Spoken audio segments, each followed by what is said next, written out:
Hello, hello, hello. Welcome to Royal Sussex Live. Welcome, one and all. Thank you so much for being here. Good morning. Good morning. Good morning, Tucker, if you're still here. Let me see. You've been here since 2:06. Oh, yeah, you might still be here. Well, thank you so much. I appreciate it. Um, and everybody else. Okay. Good morning. Good morning. We say good morning to you. Good morning. Good morning. I never knew that song. I just know that they say good morning. Good morning. How does that song go? The good morning song. Good morning. Good morning.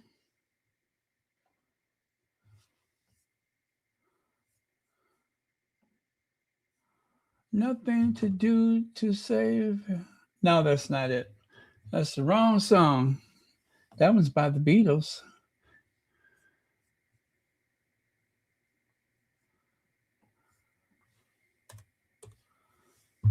I think the song I'm thinking of was Singing in the Rain, wasn't it?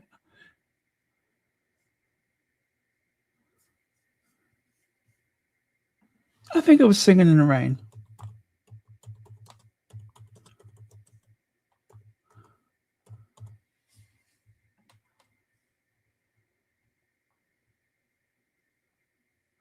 Oh, yeah. Good morning. Good morning. We've talked the whole night through. Good morning. Good morning to you. Good morning. Good morning. It's great to stay up late.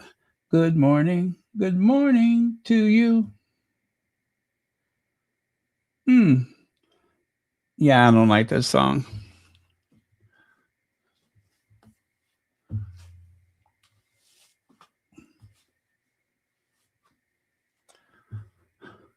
Yeah, it's not my flavor. Bonjour, monsieur, buenos dias, mucho frias, buongiorno,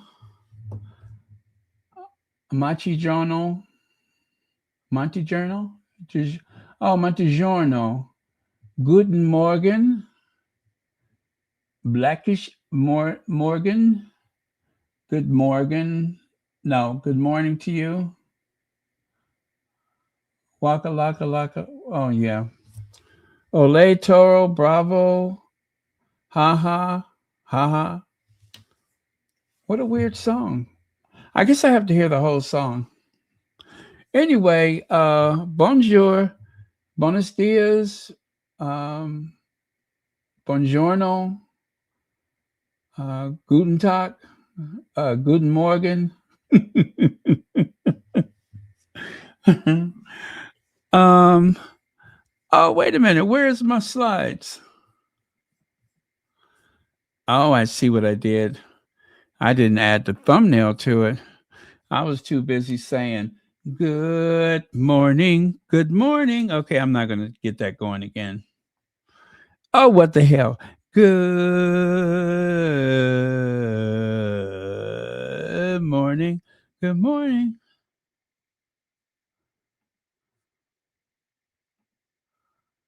Anyway, thank you for watching Royal Sussex. I'll see y'all next time.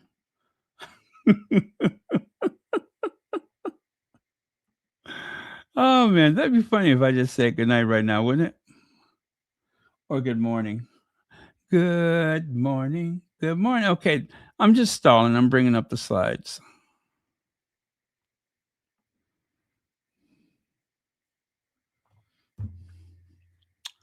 Okay.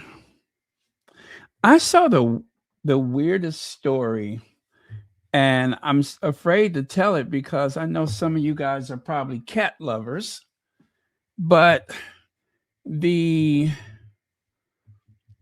um Amazon driver took a cat off of someone's front lawn, or you know is I'm not sure where the cat was at the time when the driver took the cat, right? Well, the drivers saw what they thought was a stray cat that was in very poor health. Okay? Very poor health. The cat was like 15 years old and was not in a good way. But the cat was very people friendly. And so I didn't see the actual video from where the driver took the cat into the van and drove off. But the driver took the cat to a couple of shelters. And then finally, I don't know, the fourth or fifth place to where the driver dropped this cat off, took a look at the state of the cat and decided to euthanize it. So the family is like incandescent with rage. How dare you? We didn't have a chance to spend the last moments with our cat, right? Um, and then the article did not help at all because the article uses language that is like the cat was dumped at a shelter. The cat died on a cold table, and I'm like, can you make it sound any worse? But the thing is, here's the question: is what state was the cat in when this driver took it upon themselves to take the cat to a shelter, which of course was not really their right to do. But this cat was being medicated because the cat was um, terminal. So it just turned into a big mess. And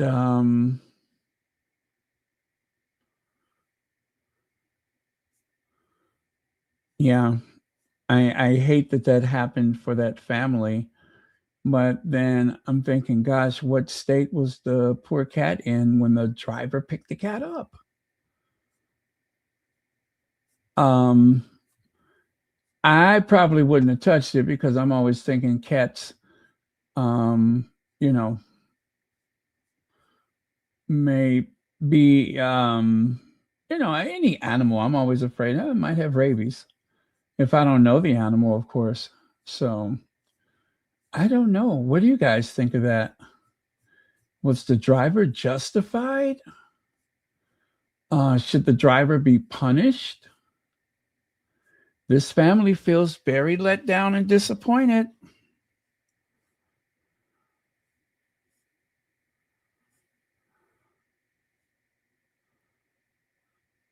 They're from Missouri.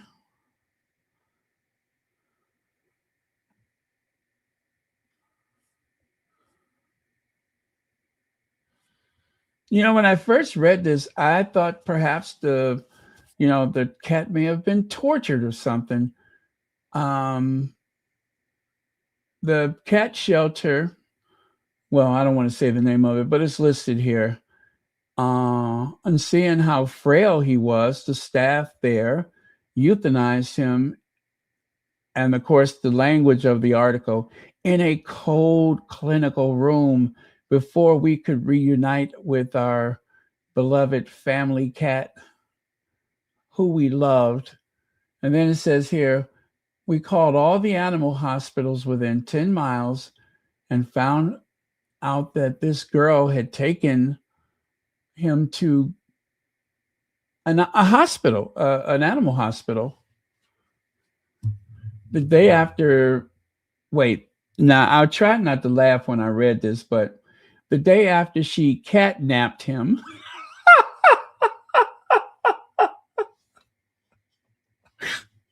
the day after she catnapped him, she told the outlet they did not feel they could help him and directed her to Wayside Waifs. After visiting Wayside, she was directed to another place, and eventually, I don't want to say the name of the place that did the deed, but yeah. but they determined that the old cat was too frail and euthanized. Uh, and euthanasia was best. The family was stripped of their last moments to say goodbye. I cannot even imagine what he was thinking. They told the reporter he did not deserve to die on a metal table with strangers poking him. He should have been at home in my arms when he took his last breath. The family made the report to the Kansas City Police Department.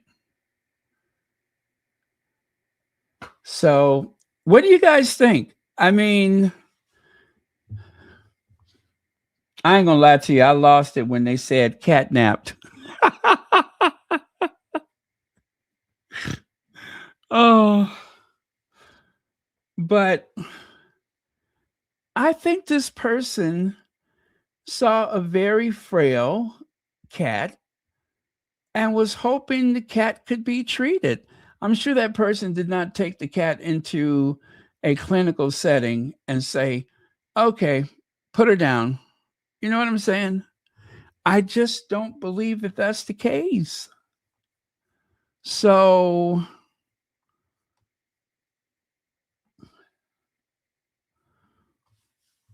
heartbreaking. That's sad. Exactly why was the cat outside alone? That's what I was thinking.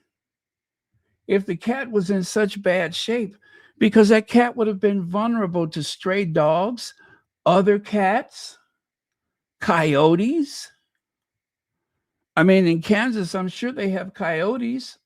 That cat was unable to defend herself or himself.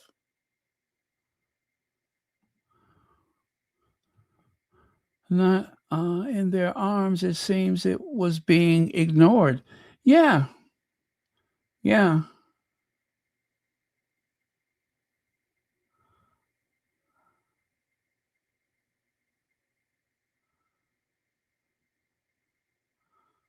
Let me see here. Yes. What about the microchip? Hey, Legs, thanks for joining us. I'm just like, they made it sound so salacious.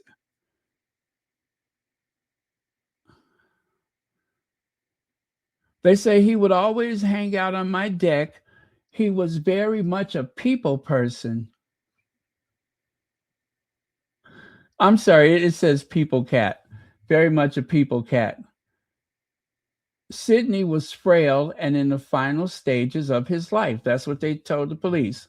With Reeves giving him special food and medication to ensure his last days were as comfortable as possible.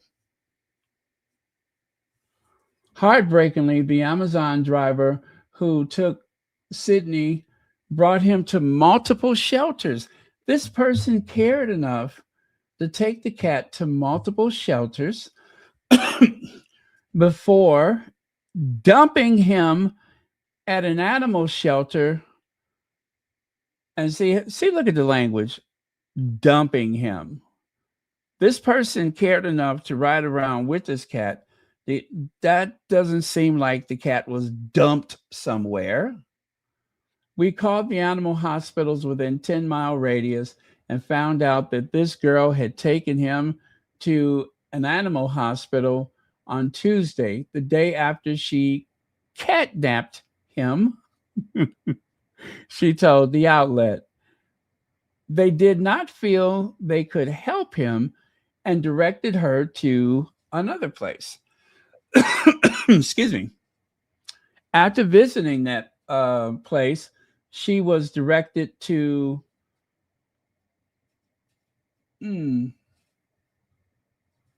well, it says animal control, and eventually the pet, um, well, I don't want to say the name of the place. The identity of the driver and her motives were unclear. Are unclear. So the identity of the driver and her motivations are unclear. The vet there had determined the old cat was too frail and euthanasia was best. The family had stripped, I'm sorry, the family was stripped of their last moments to say goodbye. I don't know who wrote this, but it's very overly dramatic. And then, of course, the person who left their frail, ill cat outside, I can not imagine what he was thinking. That's what he told the whatever the people, the news people. He did not deserve to die on a metal table with strangers poking at him. He should have been at home in my arms when he took his last breath. The family has made a report to the Kansas City Police Department, and they are hoping Amazon reprimands the woman. She needs to come with a supervisor and face me and my family members who this has affected. I think Amazon needs to be held accountable. I think this young woman needs to be held accountable. Amazon told the Daily Mail, we're looking into it. Oy vey. I tell you,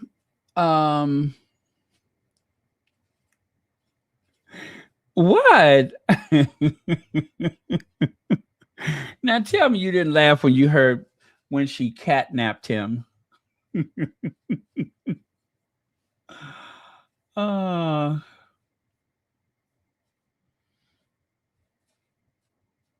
yes, the one picture that I see of this woman walking past the cat, it looks like she dropped a package. Now, again, they do not supply us with a video, but the cat is kind of stretched out, looks like on gravel.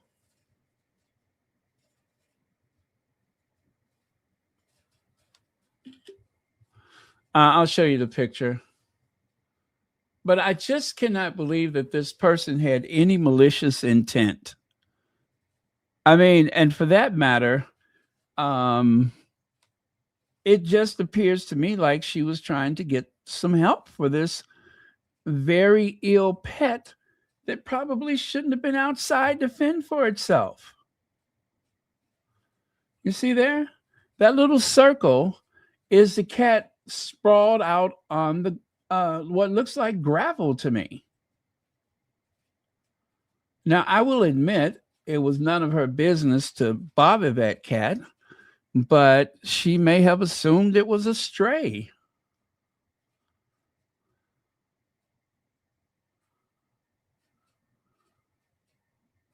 I mean, look at her. Does she seem like a malicious person?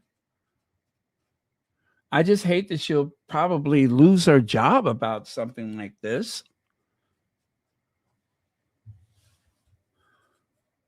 But it seems to me like she was trying to help.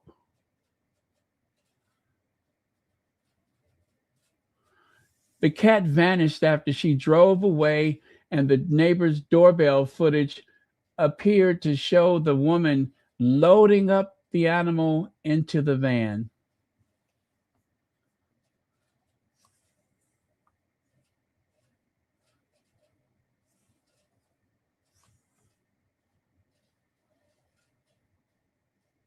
Poor Sydney.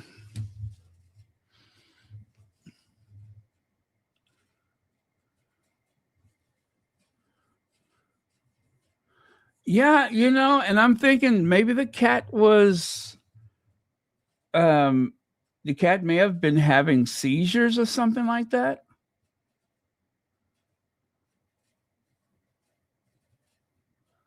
I mean, if the cat was that bad off, the cat may have just died out there by himself anyway.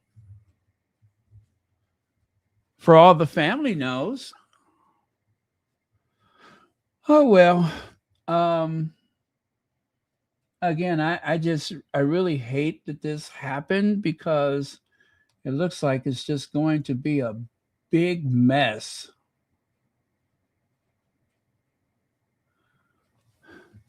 They will not get much if they sue due to the condition of the cat. The driver would be charged. Good Samaritan law. Yeah, I hope so. I hope so.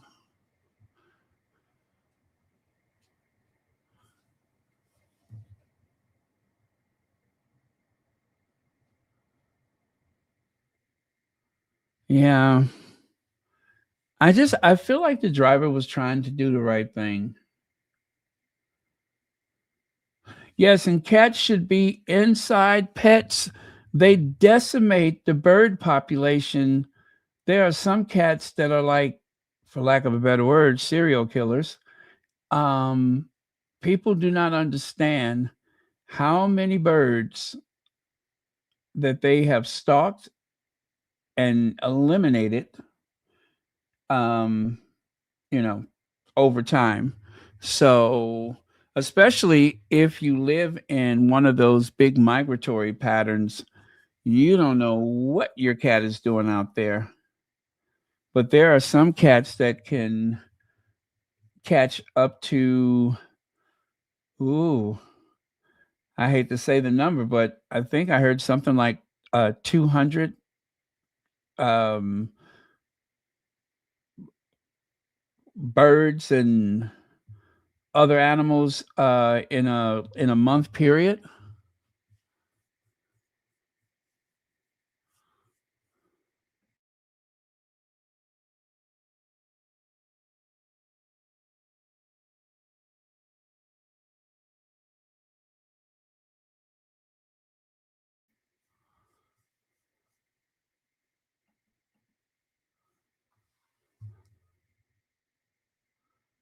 Yeah, but they do a lot of damage in the community. They seem like they get everything but the rats. Sometimes you see those cats, they'll just let the mouse come and sit on their head and they just be sitting there like, what? What?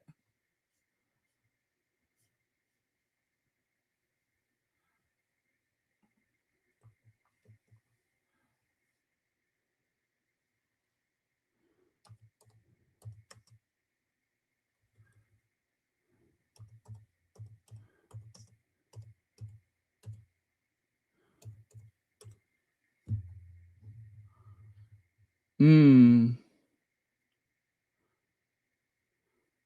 Oh, you want to hear this? Cats are responsible for 100 to 350 million birds annually in Canada and billions in the US. Yes, cats being left out there every year. If you combine, um, that's a lot. That is a lot. If you combine both countries, Canada and the United States, that's over a billion birds that are being unalived by feral cats and such.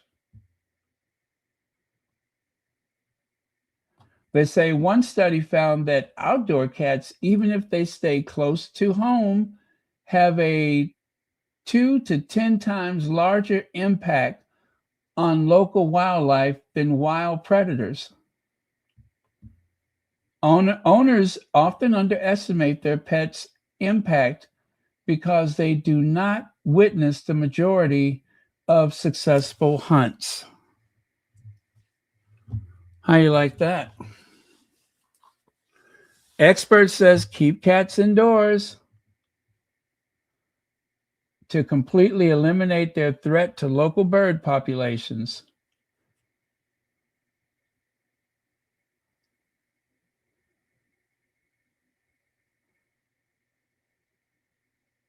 Mm, how you like that? Yeah, keep Fluffy in the house. Take the pressure off the bird population.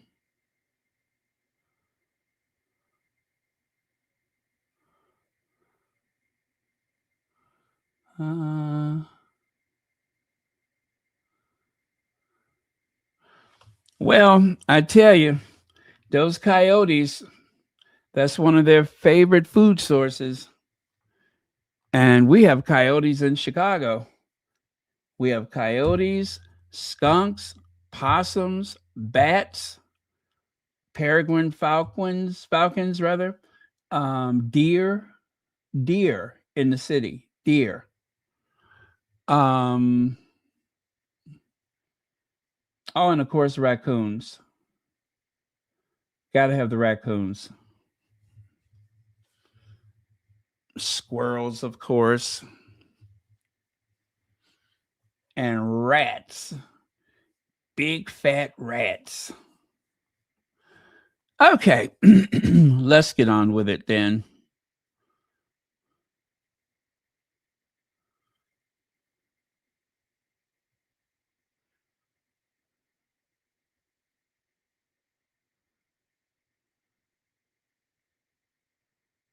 Oh, Midnight.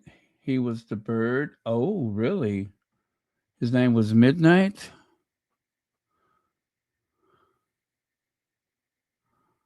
Yeah. And gosh, even when the birds try to fly away, the cats, they do this incredible leap. They can leap like what, 10 feet or something like that, and snatch the bird right out of the air.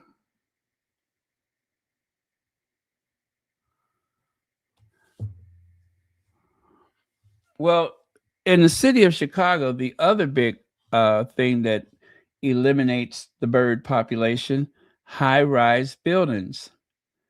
Every day, people sit in the office, they hear something go bang, little bird and smashed into the glass. It's something about the glass that confuses them. So they do have glass that is supposed to be impact resistant, meaning that the birds see a pattern or something that, you know, prevents them from hitting the windows. But these big glass skyscrapers, those are bird killers, unfortunately. Oh, happy Sunday to you too. Oh, happy day. Oh, happy day. Okay.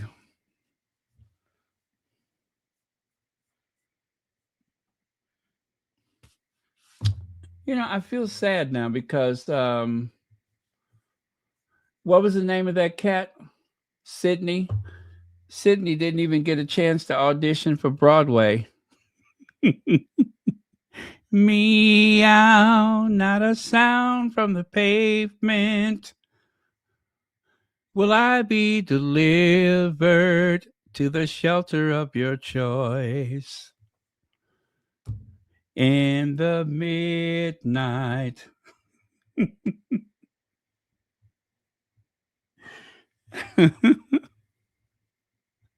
Trust me, it's so easy to feed me all of the debris that I find in your truck.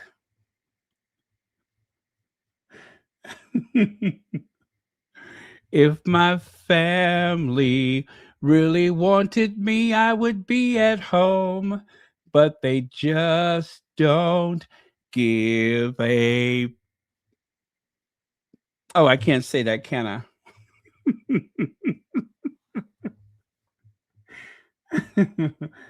But yeah, they just don't give a duck.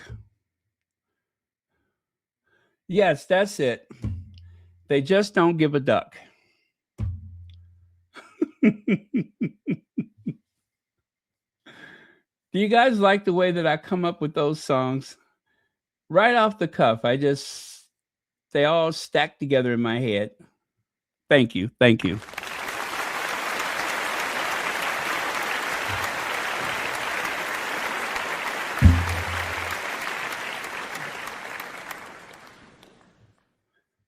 But it's clear they don't give a duck.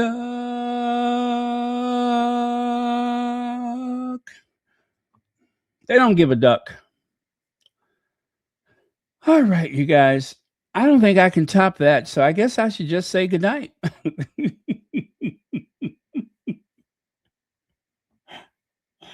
uh, Poor Sydney didn't even get a chance to audition for Cats, Les Mis, Grease. None of those hit Broadway shows. And I thought for certain, because it's better when actors struggle, I thought for certain, given the fact that Sydney struggled in life, that surely they would have had the gravitas to get into a hit musical like Cats, but it wasn't meant to be.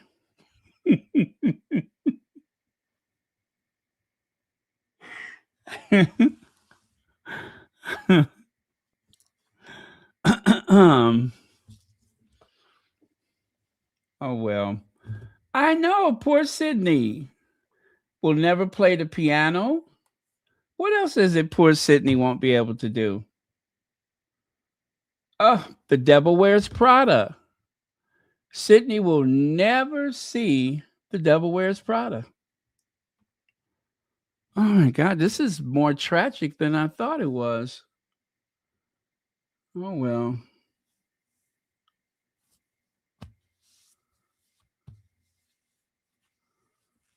Mm-mm-mm. Poor Sydney.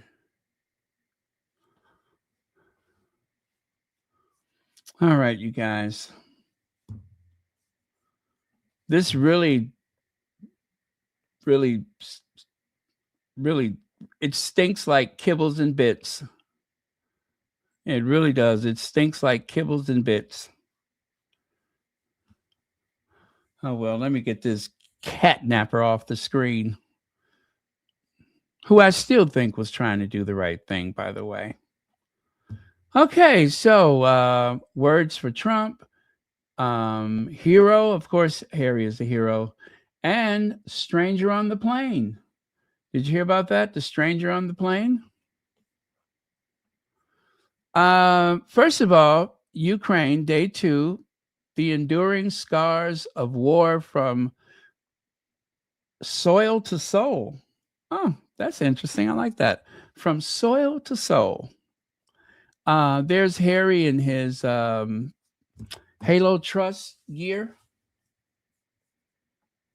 Very reminiscent of his mother, I'm sure.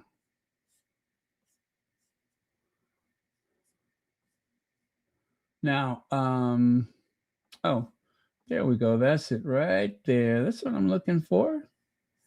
Come through, come through. Okay, I'll just share a little bit of this with you. Prince Harry, Duke of Sussex, today continued his visit to Kyiv, Ukraine, with a day that brought into sharp focus both the enduring human cost of war and the extraordinary resilience of those working to rebuild lives in its wake. Sunrise over Kyiv, and the Duke's first visit was to a small town of Bucha, or is it Bucha? I think it's Bucha, a place that has become synonymous with the brutality of Russia's invasion. It is also increasingly a place defined by the painstaking work of recovery. In woods outside of town, the Duke joined D-miners from the Halo Trust, the world's largest humanitarian landmine clearance organization, to see firsthand the scale of the contamination left behind by retreating forces. Fields, roads, and homes remain littered with explosive remnants of war, hidden dangers that continue to threaten civilians' lives long after the front lines have moved on. Oh man, that's tragic. Just imagine if for whatever reason your car stopped and you thought you saw some lights on the other side of this wooded area, and you try to walk through to get to the other side and you don't make it. That is absolutely devastating. That is absolutely devastating. And with all the other things that have caused loss of quality of life, loss of life, uh, livelihood, for a poor person living in a community that is trying to rebuild and recover from war, and years later, people are still losing their limbs, losing their vision, losing their lives. Something has got to be done.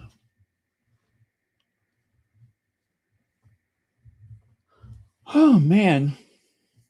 Accompanied by the Halo Trust team, the Duke entered a cleared section of the minefield and observed the meticulous high risk work required to make land safe again.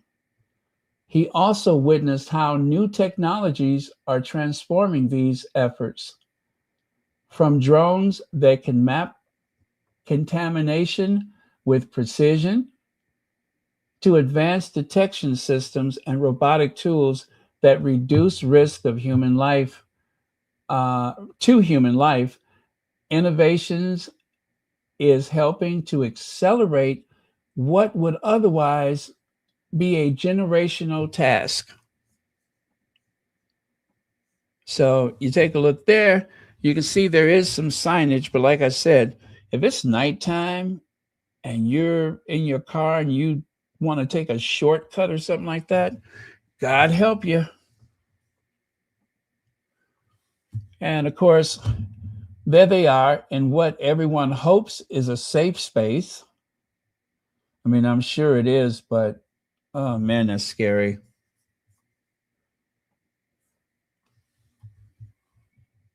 And as you can see, looks like they have whatever that is set up there.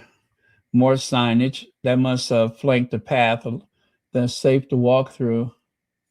And there's one of those robotic dogs. It must have some kind of ground penetrating radar or something, or who knows. But hopefully, it is very well up to the task. And as you can see, Prince Harry is operating this robotic dog. All right. So, yeah, I'm going to leave that. And if you guys want to finish it, just go to the um, website, the Sussex's, what is it called? Oh, Sussex.com. Yeah, Sussex.com. Duh. All right. So here, Prince Harry received 2 long sleeves for him and Meghan of life-saving merch. Of life-saving merch. We are of the same blood is a charity project that funds tactical medicine and blood logistics for Ukraine. 50% of every purchase goes to foundations like, is that Hospitaliers and Blood Agents. Well, I like that bright red color. I wonder what the front of it looks like. Surely it has some kind of message or something, but yeah, so that was just one of the gifts that Harry received, one of many. Of course, every day that he's there, they kind of load him down. And I don't know what that is in the native handwriting, but yeah, I forgot to translate that. I am so sorry. I forgot to translate that.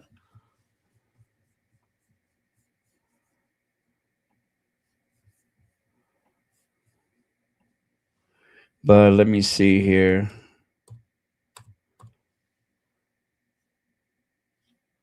Katerina. Yeah, that's Katerina. And I just may be able to salvage the moment.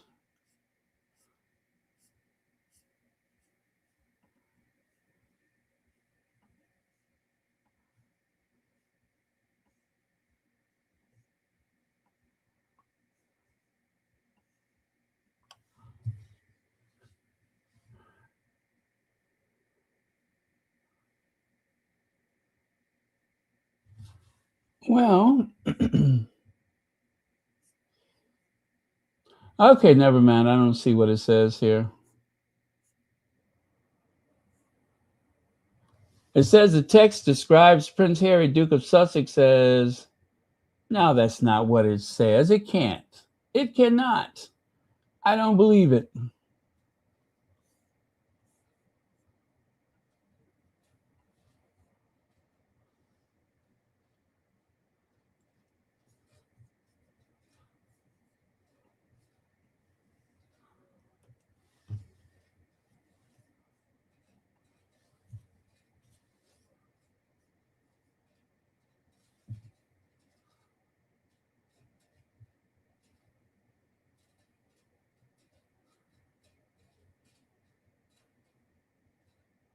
Oh, yeah, it does say something like that.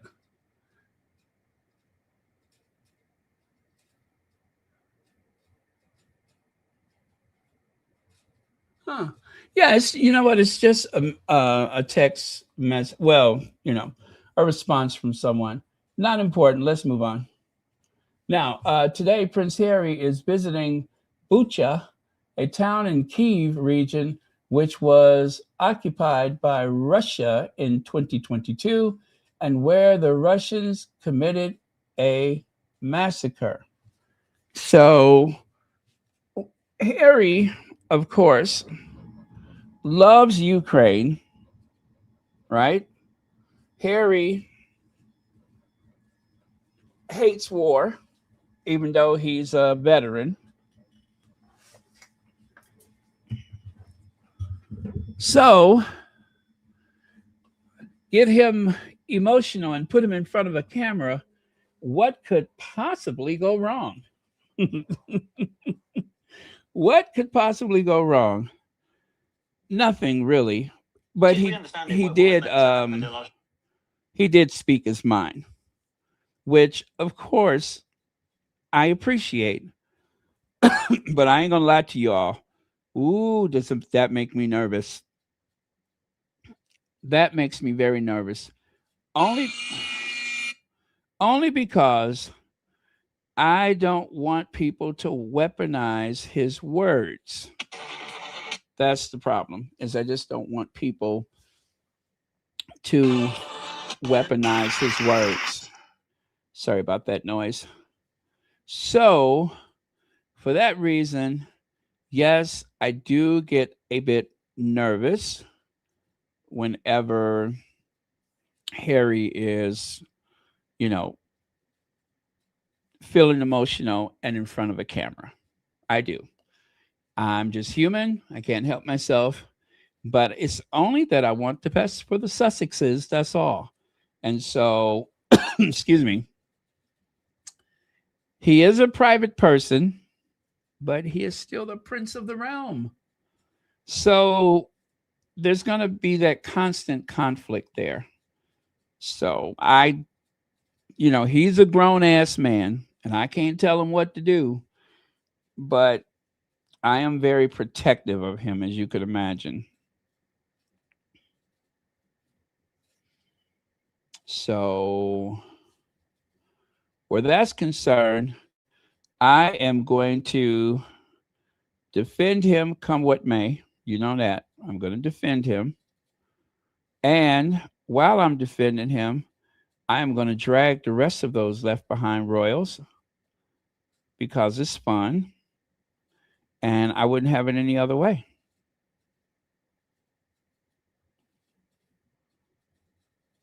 So,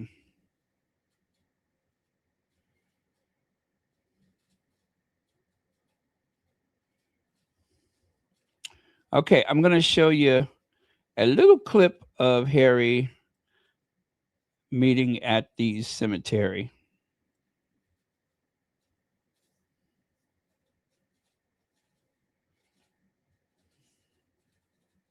No sound for this because I believe the music may be copyright.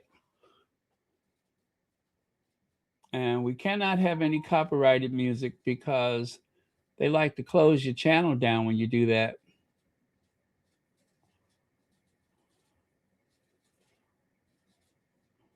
So, you know what they say, don't give anybody a stick to hit you across your head with.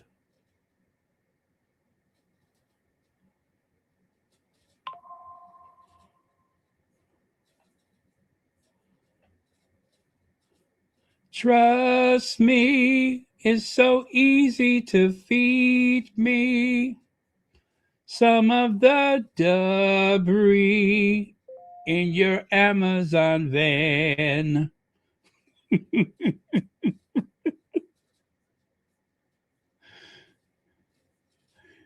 um, okay, I think the video's ready.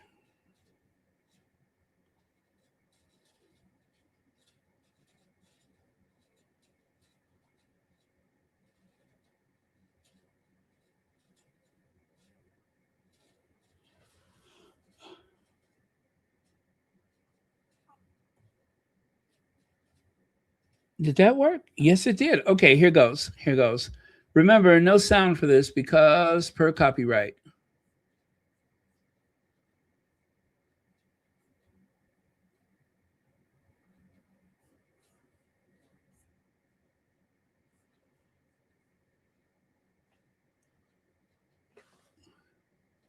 Oh, that didn't come out right, did it?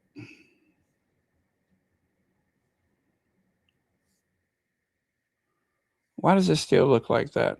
Oh, you know what? I sent the wrong thing, I think. Never mind. Here comes the right one. Oh, no, that was the right one. What the what?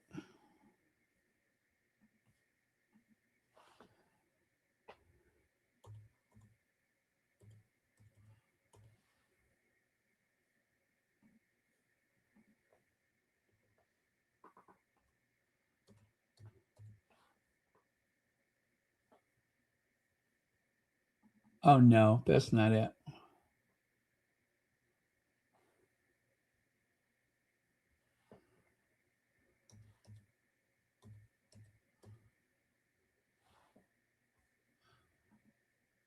Oh, go to movies. That's what the problem is.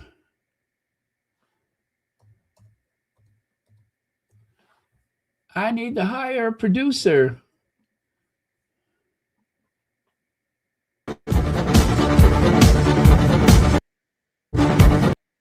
Oh, so the music is still there anyway. I did not want that music because it's copyright. I think. I don't know. You know, one time I thought something was not a copyright music, and turns out it was. And did I ever get in trouble?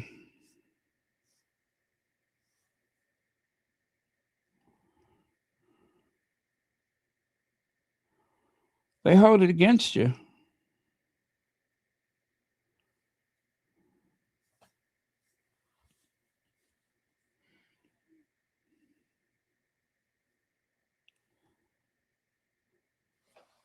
Okay, one more time.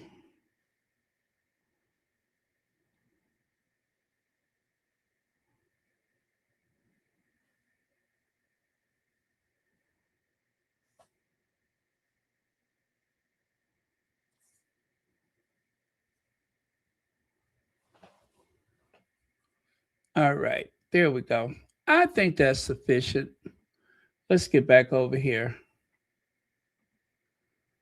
And of course, there's one of those Eastern Orthodox bishops, pastors, preachers. No, not a preacher. Clergy of some degree.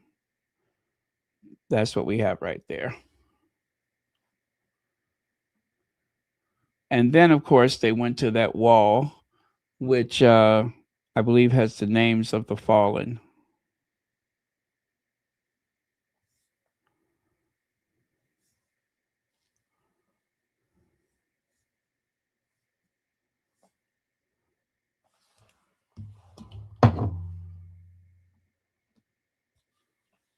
And they say that that is the same hat that Prince Harry had while he was dating Meghan back in 2016, 2017. They say that is the same hat that Harry has had for some years. So, very cool. Probably has a lot of sentimental value for him. Now, there is a sound bite I'm going to play for you.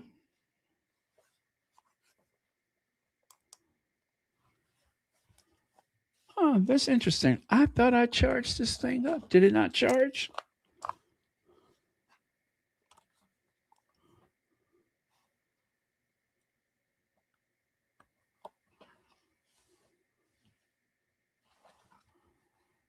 Oh, well, maybe, maybe not. But here goes.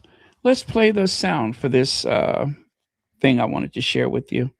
Like I said, what could possibly go wrong besides Harry causing me an ulcer by speaking truth to power? Now, he would not say speaking truth to power, would he?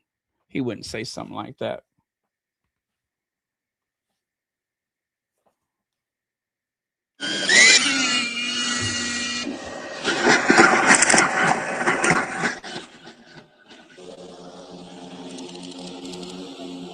30 years ago, since my mother was in Angola.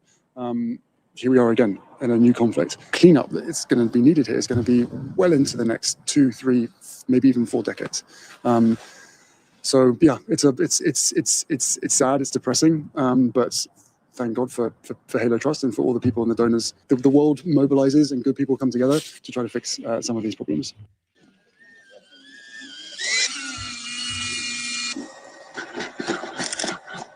So what you're hearing, that is the sound of those robotic things that he was working with. I'm going to play that one more time because he was talking very fast.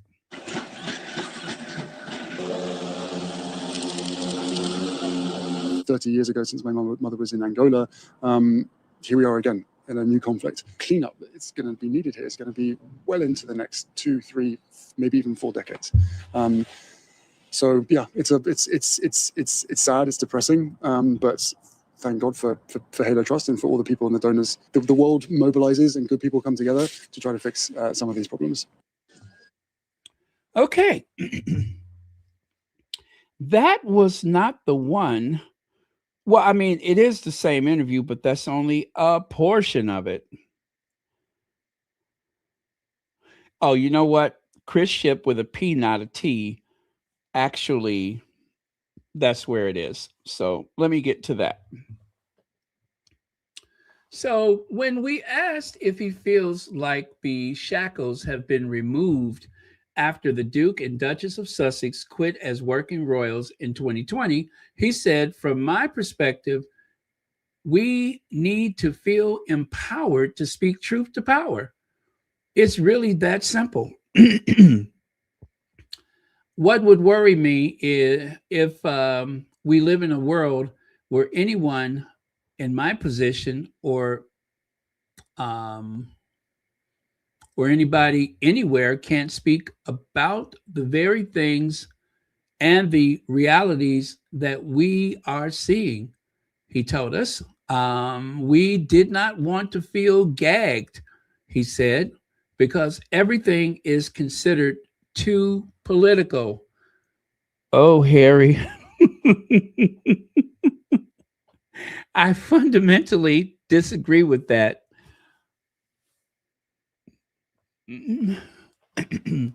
Listen, I support him. I'm just afraid, okay? I'm just a little nervous. I'm just a little nervous. That's all. But I am going to say that he is absolutely right about what he is saying. Um, what I think is dangerous for the Sussexes is not just when they speak their mind. What I think is very dangerous is that everyone else has a voice and people expect them to say nothing. But I'm mostly speaking about things that regard them as, a family the Sussexes as a family, everyone has a voice except for them. And what the tabloids try to do is they want to shut them down so that they don't speak about anything.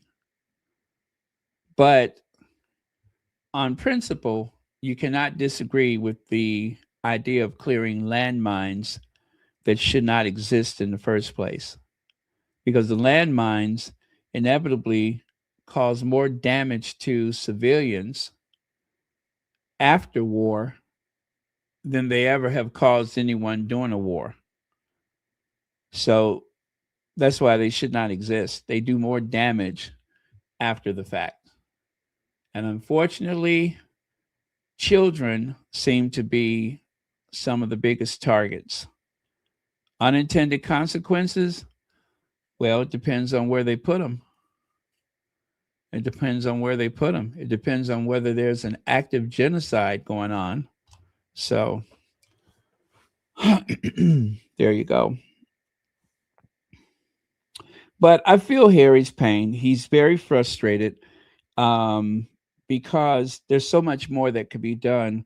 And civilians quite often are the afterthought. Civilians are the afterthought.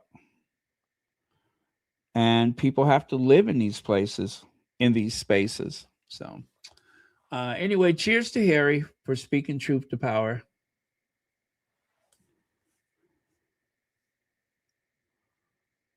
Um, oh, I know what I was looking for.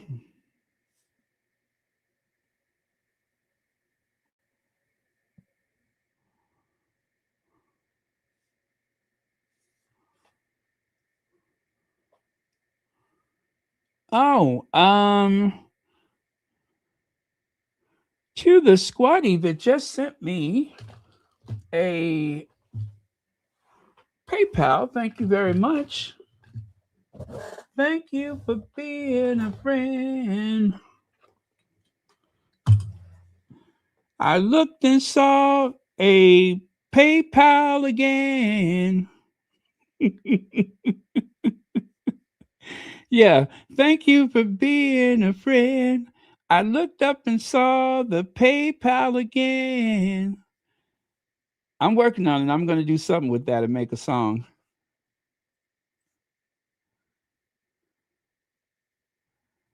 Anyway, thank you very much for that. And you know who you are. Okay.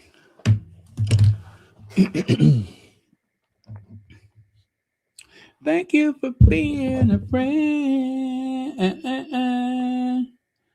Let me see. Jennifer Clark. Well, thank you for being a friend.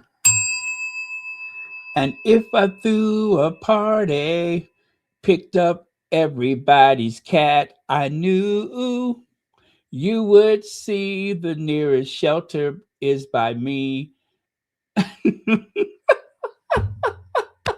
How come I can't stop thinking about that cat?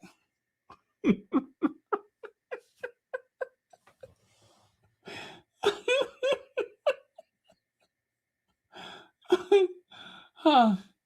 How come I can't stop thinking about that cat?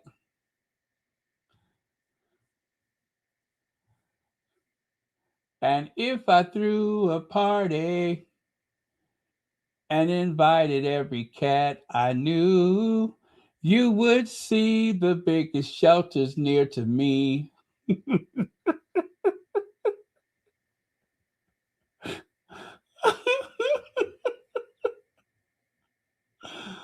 Oh. And the microchip attached would say, "Thank you for killing the birds.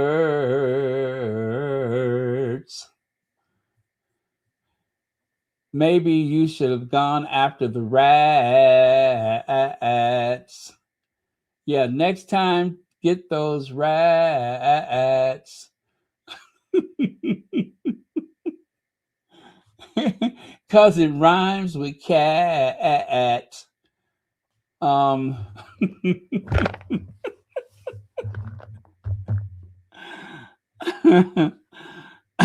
Um, mm, Thank you very much, folks. I will be here all week.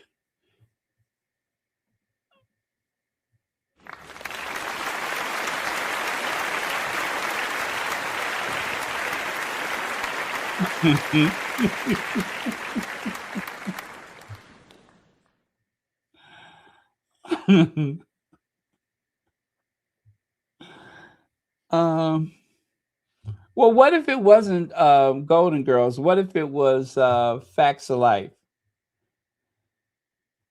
Right? You take a cat, you take a truck, you put them together, and what the duck? The oh, never mind.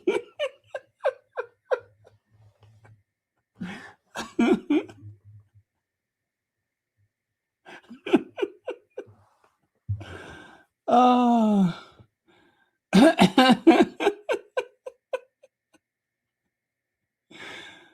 uh, Remember autocorrect on your phone?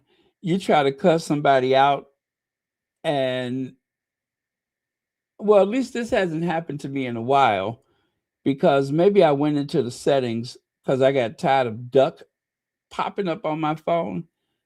I did not say duck. You know what I said. You know that autocorrect just kind of ruins the mood. You're trying to cuss somebody out with your text messages, and they want to substitute words for you. Trust me, I did not mean to duck.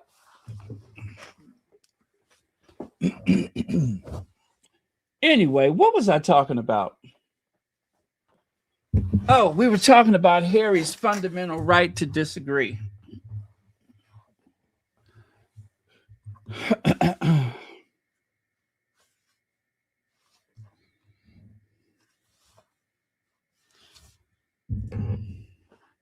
Just like I fundamentally disagree with a family leaving a terminally ill cat sitting out on the gravel. Who does that?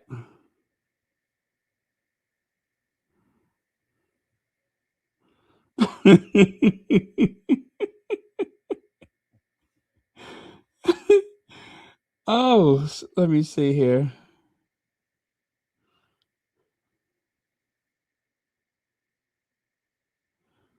Okay.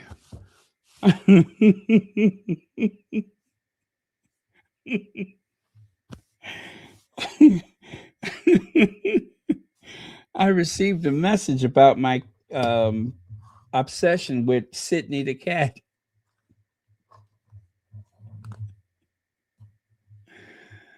Uh,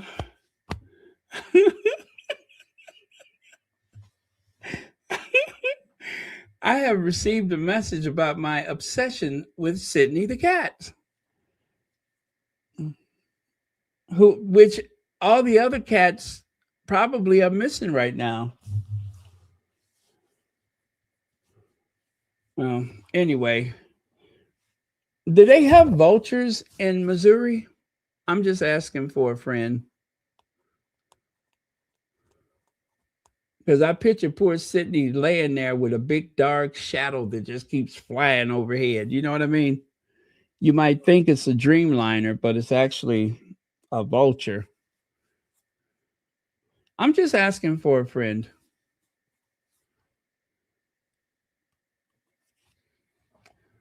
All right. Poor Sydney. Harry signed a a guest book at the cemetery, and I'll share that with you. Now, I did my very best to translate it. Um, the part at the top that's not Harry is in blue pen, so a blue ink, so that's not him. But if I'm correct, it says, "Thank you all for your service and your sacrifice. We are all grateful to you for your commitment to this great nation. Best wishes, Harry." Yeah. Does that everybody agree with that? I think that's what it says.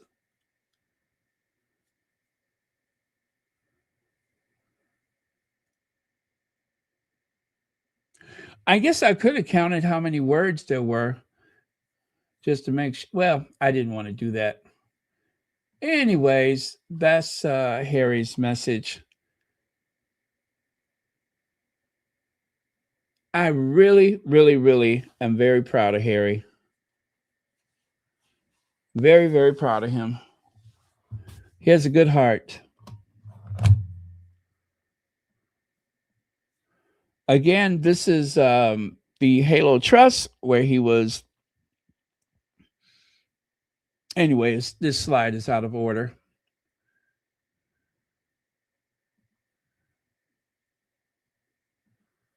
Very reminiscent of his mom.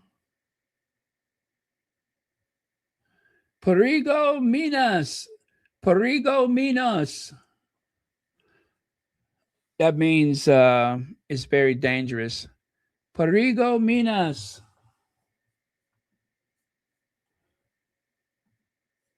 Watch where you walk.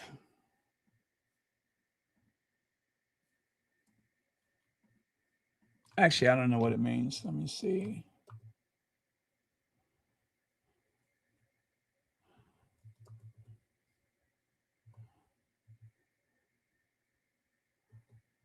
Okay, Perino Minas.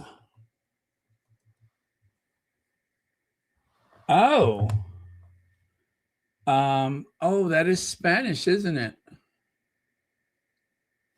Oh, it's Peringo, not Perino. What did I say? Perino. Okay. Perigo. Perigo.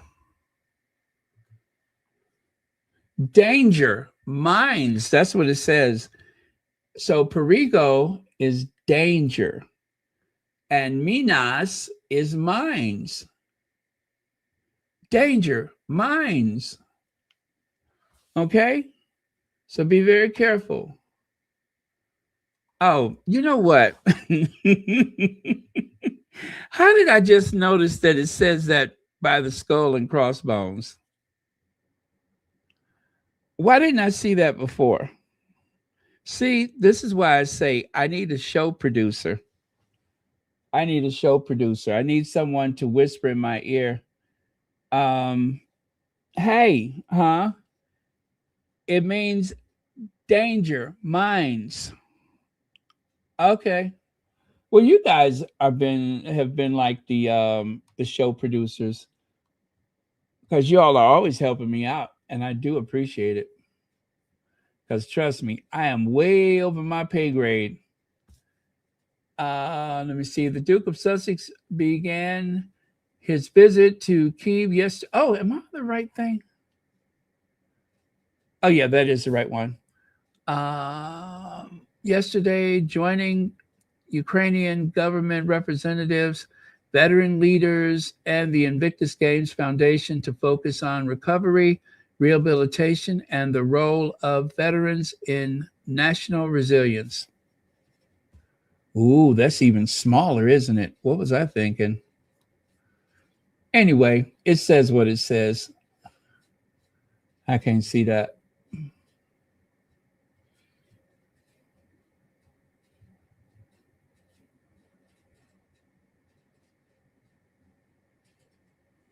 You know, Chris Ship with a P, not a T, said that he's known about this trip for a long time. So maybe that's why he was silent about the trip to Australia because he knew this trip was coming. You'll see what I mean very soon. Let me see. Have you noticed that Chris Ship? Oh, wait, that's not what it's.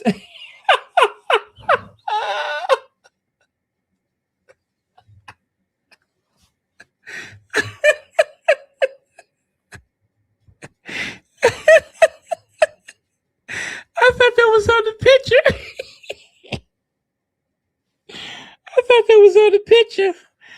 Oh, Lord. Oh, my goodness. See, I need a producer. Oh, Lord. What was I thinking? I thought, I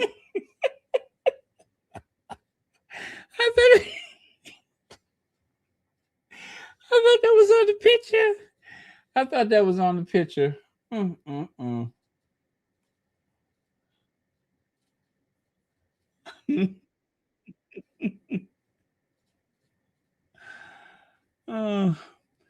You see, all I can think about is poor Sydney. That's what's wrong.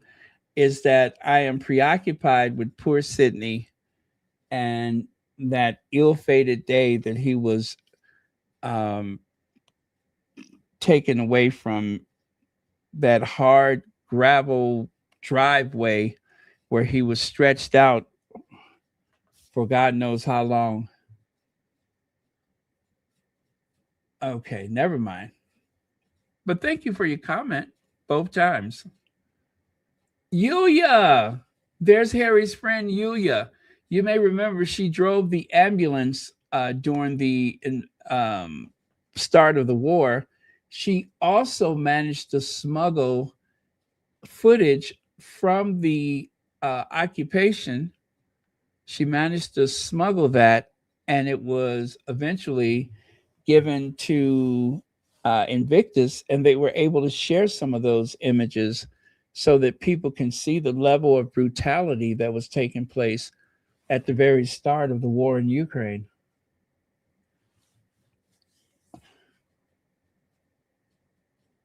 Let's see, Prince Harry with the chef who was preparing the dinner for yesterday's conference. That dinner. Okay. Very nice. By the way, if you can't make it out, the pin that he's wearing on his lapel, that features the flag of Ukraine and the Union Jack. Prince Harry was given 2 pendants for him and Meghan with the caption, "Love is care." Love is care. And this, of course, is at the cemetery. There's Harry placing some flowers on a grave. I believe when Harry goes to the cemetery, he doesn't know exactly which grave he's going to lay flowers most times. He will read some of the headstones and then he will make his mind up unless I could be wrong, unless he has already prearranged a particular grave beforehand and they give him the information or give his people the information and they make sure that they don't spend a lot of time looking around, that it's already available for him to find. So within the framework of charitable cooperation with the Azov Foundation, we handed over charity jewelry to Prince Harry and Meghan as a reminder there are no small things in war. That, of course, is translated. I translated it, and then I put that arrow. So if the grammar sounds kind of weird, that's why. And then at the bottom it says, "Friends, congratulations. Presented our jewelry to Prince Harry today and also told about your mission in our cooperation. Thank you very much. I will try to give you a photo." He liked it very much, and he said that Miss Meghan will also be happy to receive such a jury. So, so what does it look like? Take a look there. That is the pendant right there. You can see it says love. Let me see. What does it say? I just said it, didn't I? Love is care. Yeah, love is care. So he has one for himself and one for the Duchess of Sussex.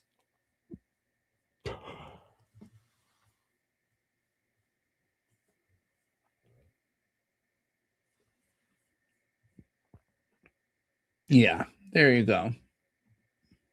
I hope that was close enough for you to see it. I guess I don't have a good close up of it.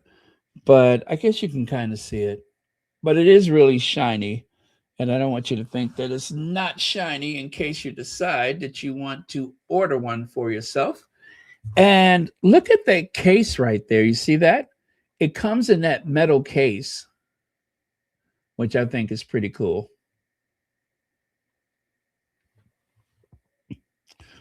So one of these days, we're going to see the Sussexes wearing their his and her pendants.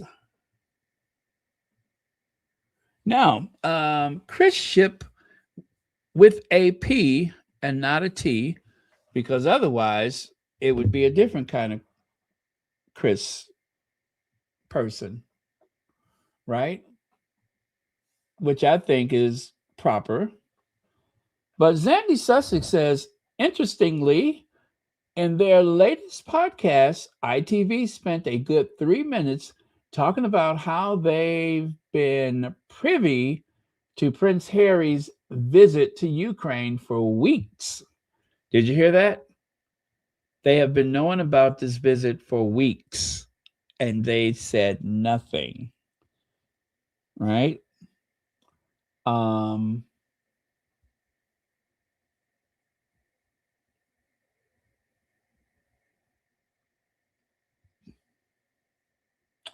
Oh, okay, there it is. It says, and don't break the embargoes or leak confidential information.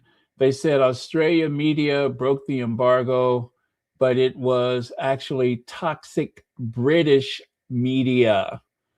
You know what? Zandy Sussex is right. It was not the Australian media, it was the British media. And Chris Ship knows who did it, I believe, I allege. He knows that it was not the Australians that did that, it was the toxic British media. Zandy alleges it was the Daily Fail, which is a stain on their journalism. Yeah, well, their journalism has been stained for quite some time. And of course, that is Charlene White that is speaking to them.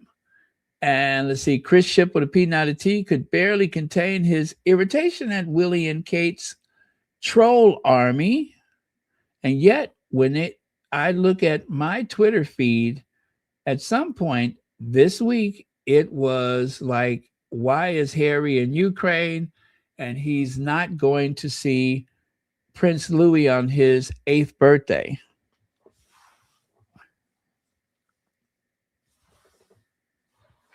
Has he ever seen Prince Louis on his birthday? Has he ever? Anyway, let me play that for you.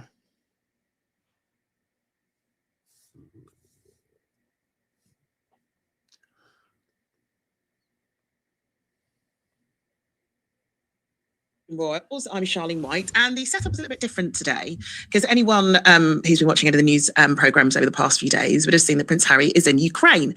Well, the only broadcast team that is with them is our very own Talking Royals superstars. That would be Chris and Lizzie. Thank you so much for joining us. Well, we're going to hear your exclusive interview with Prince Harry in just a bit, but tell us a little bit about your trip. We've been keeping this secret squirrel for a little while, haven't we? We've known for a few weeks that you're going to be heading out there, haven't we? Yeah, you've known, we've known. We just couldn't share it with anyone. You know, at the end of every podcast, you say, what's going on next week? Well, the one thing we couldn't say was, oh, yeah, by the way, we're flying to Poland, then we're getting an overnight train into Ukraine, and then we're going to be with Prince Harry in Kyiv. So sorry about that, but this is where we are. And I'm sure most people understand why we can't talk about these things in advance. Yeah, and Lizzie, because that is really important, isn't it? Is that we don't leak where you're going, especially in places like Ukraine where Prince Harry is concerned. Yeah, we are, in a privileged position, and we are privy to a lot of information about what members of the royal family are doing. And that comes with a responsibility around embargoes and particularly around security. And, on a trip like this, that is, it's, particularly important. So we have, as Chris said, known about this for a while, but for the rest of the world, when he stepped off that train in Kyiv on Thursday, it was a surprise that he was here. We were at the station to see him walk off the train and onto the platform and begin the visit. But his visit, while he's been here, what he's been doing, the engagements, they have been kept tightly under wraps until it is safe for us to report on them. And that is for his safety, the safety of his team, the safety of the people he is meeting and working with. So it is really important that we respect that. But in terms of, you use the word embargo, and for a lot of people who don't sort of, hang around in media circles like we do, may not necessarily know how important that is. But when Harry and Meghan went to Australia just last week, a lot of the Australian press were accused of completely flouting those embargoes and potentially putting the couple at risks. And that has had an impact on just what the media has been told, other than you guys, obviously, this time round. Yeah, actually, as we understand it, when that happened in Australia, they had to kind of reorganise everything that they were doing in Sydney on a certain day, because suddenly the plan that had been given to some select organisations found its way into, a well-known online publication, shall we say, and they had to change their plans. Hello and welcome to Talking Royals. I'm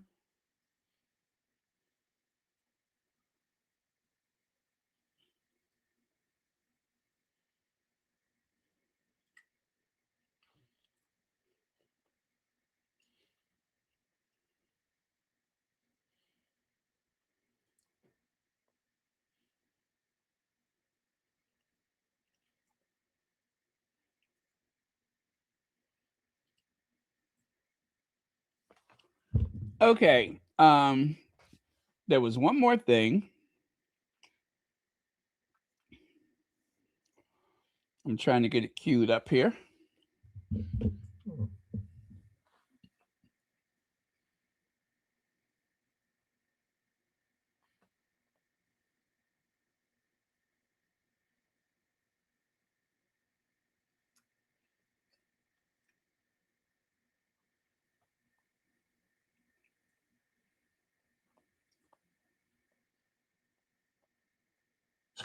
And then Halo Trust, we just spoke about it.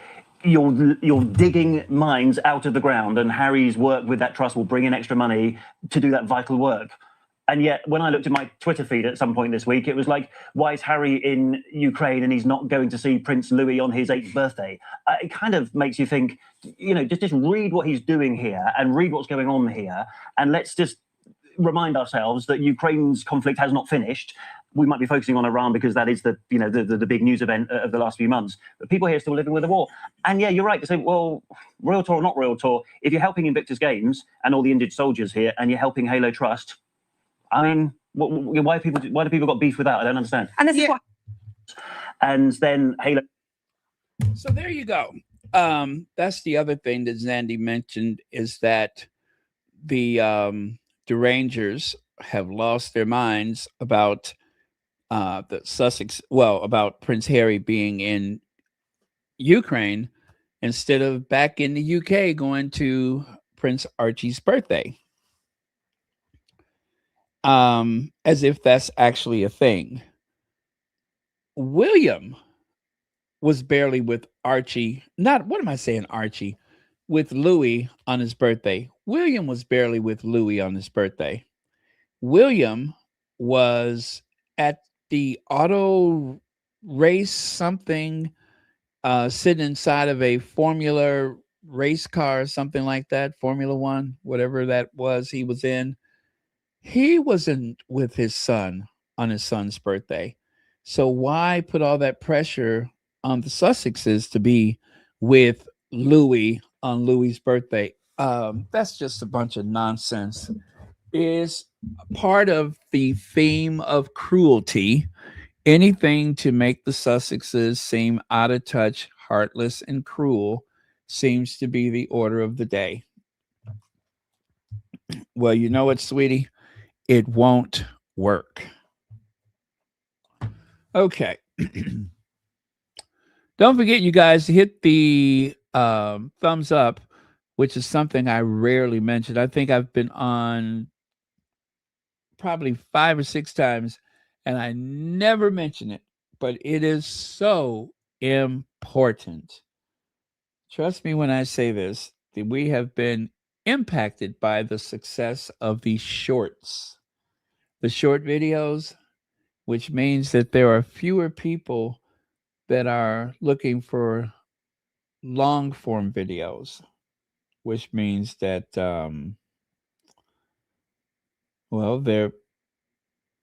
there are fewer people that are watching. It really is. And it has had an impact on the content creators. So that's why you hitting the like button is so much more important than ever before. So it helps to drive the engagement to whoever's left or what have you. So again, thank you for your cooperation. Thank you for your consideration.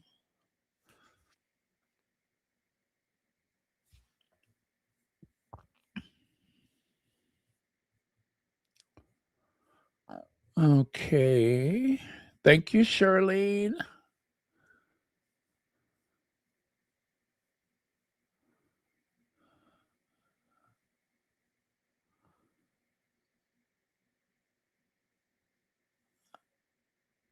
Okay. Now, what do we have here? I forgot what this is. Oh, that's the presentation of those pendants. Okay, we've done that. As a sign of gratitude for supporting Ukraine, the Duke and Duchess of Sussex were presented with a symbolic gift on behalf of Azad. The support is jewelry love is care. The support, that's got to be wrong. Anyway, which translates love is care. Yeah, so that's what it is. We support our defenders from the moment of injury to, no, that is, or release from. Okay, let me make this bigger. I can barely see that. Anyway, that's what it said. Now, I thought this was fun. Look at that. Where would we be right now if it wasn't for AI? Where would we be if there was no AI? How fun is that?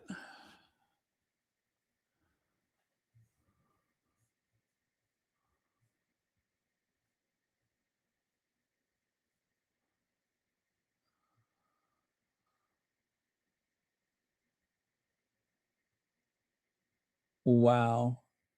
Cute, cute, cute. It just looks like she can just drop right off the edge of that shelf, right? It looked like she could just drop right off and twist her legs in some funny awkward position. Maybe her skirt would blow over her head on the way down like a parachute.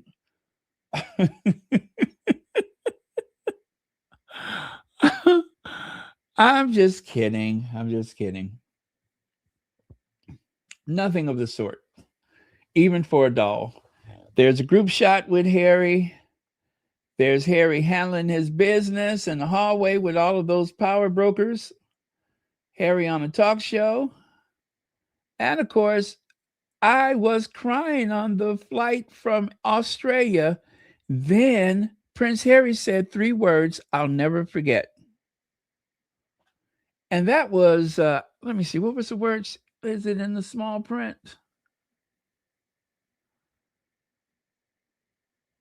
Well, anyway, the lady felt as though this was such a big deal. Here I am on a flight, and I am seatmates with Prince Harry. I don't know if you can tell, but there is a partition in the middle of the seats. There is a wall that you can crank up. Well, you don't crank it. It just pops up on its own. It's a motorized partition. And let's say after you are settled into your seat and everything, and the plane takes off, well, they like to have those dividers down when the plane is on the ground, right?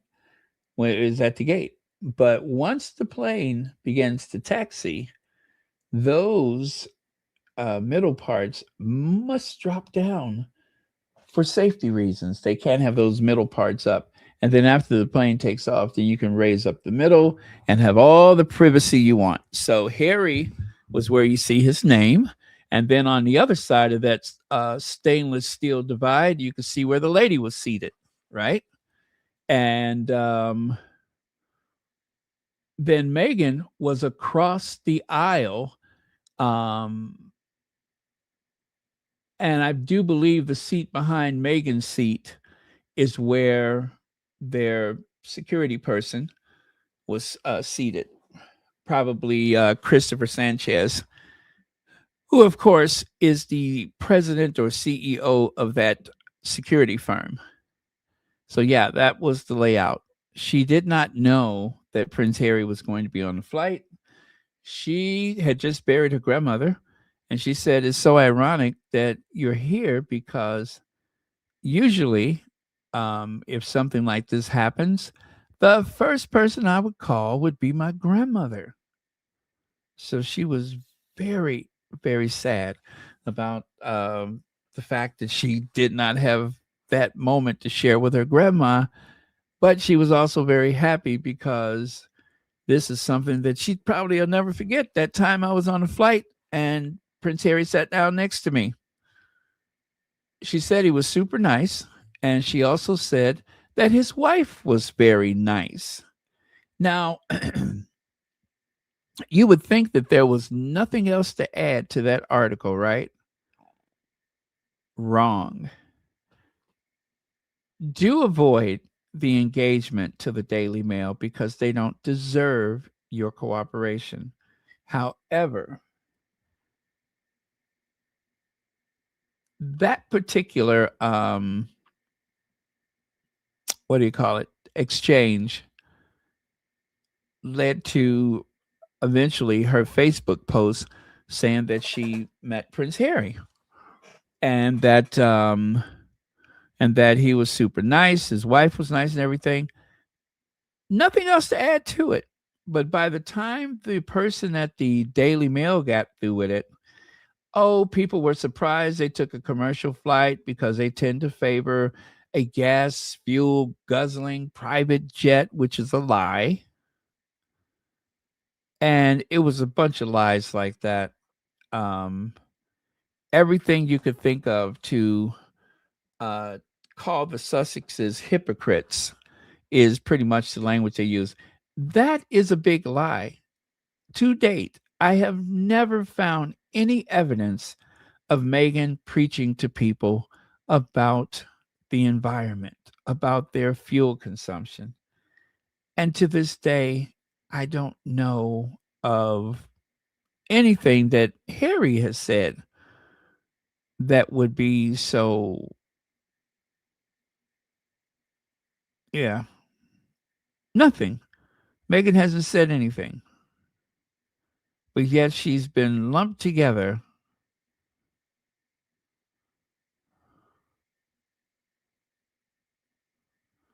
Yeah. There was nothing. There was nothing in the article after her words. There was nothing positive. Everything was making some accusation about the Sussexes' usual intentions about these things, that they would have gone private, blah, blah, blah. I think the few times that they have used a private jet, Harry said it was absolutely necessary to maintain their privacy and, of course, for the safety of their children. So there you go. It's unfortunate that they keep doing that thing that they do, and they do it so well, is to stretch the story out.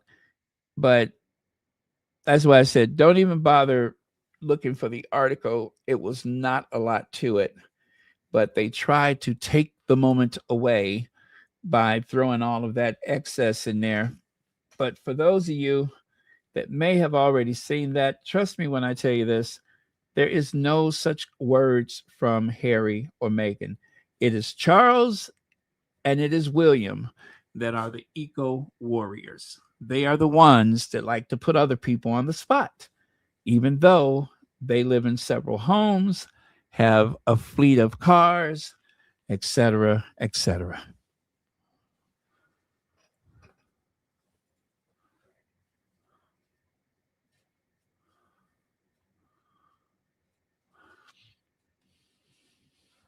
Yeah, and you have a point there. But I don't even think it's travelers, though. even before Travelers became such a success, I find, and please give me a thumbs up if you find this to be true. I find that the tabloids have a list of the so-called Hollywood types. If they see certain people using a private jet, they start calling them hypocrites, that they are not walking the walk and all that kind of stuff, like DiCaprio. There's a few people that are on their hit list of these people are judging the use of private jets, and yet they XYZ.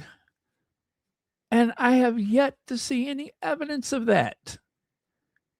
Where is the big speech from Leonardo DiCaprio about the use of private jets? I have not seen it. Now, if you go to a rally or whatever about the environment, I don't know that most people are cutting back. It's about awareness.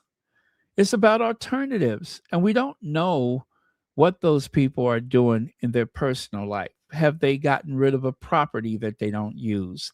Have they got electric cars where they were all, gasoline cars? But they use those talking points because there is a culture war going on. And people like Harry and Meghan, people like those so-called Hollywood types, they are stuck in between this right versus left, the good versus evil, the Democrat, Republicans. They're in the middle of that. And of course, anyone who's the so-called Hollywood type is always like the Fox News that's going to drag them for things that they haven't said or haven't done. But they need a chew toy. They need a whipping boy to make this make sense, to make this war profitable, number one, and to keep their people angry and reactive and in judgment of people. Someone had told me that Lizzo promotes obesity, and now she's taking whatever she's doing to lose weight.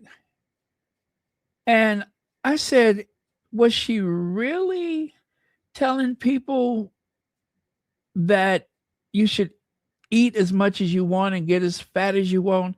Or was she just trying to perpetuate inclusion, body positivity, being healthy regardless of your size?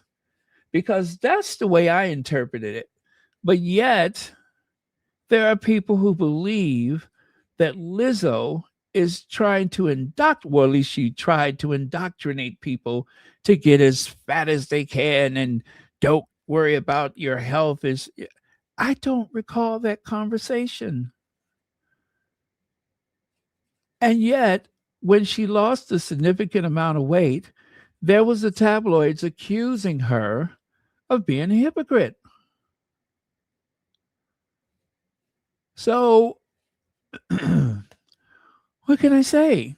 They put words in people's mouths, and they cannot stop and sue everyone. It's just not possible. Or how about the thing, Meghan was in Australia, and after all, she said, I can't believe we're not getting paid for this. Meghan, who volunteered at shelters, Meghan, who served as the, World Vision Ambassador or what have you, that Meghan was sitting there thinking, I can't believe we don't get paid for this. Here's the thing. It sounds like it could be true. Especially if you want to believe a person is selfish and stuck up, then yeah. Oh yeah, they probably said that. Yeah, they did say that. No, they didn't. When it comes to service in the US, okay, we don't have the aristocracy. we don't have a royal family. But the First Lady did not have a payroll. Or should I say, the First Lady was not paid. It was not a paid position to be First Lady. Yet we have had some very extraordinary First Ladies that have worked their butts off for this country. And as they say, she knew what she was getting into when she married him. Well, she knew that when her husband ran for president, that there were going to be no pay. Jill Biden never stopped teaching when she became First Lady. She, at least as far as I know, she did not stop. When she was the vice president's wife, the second lady, she continued to teach and grade papers and such while traveling the world.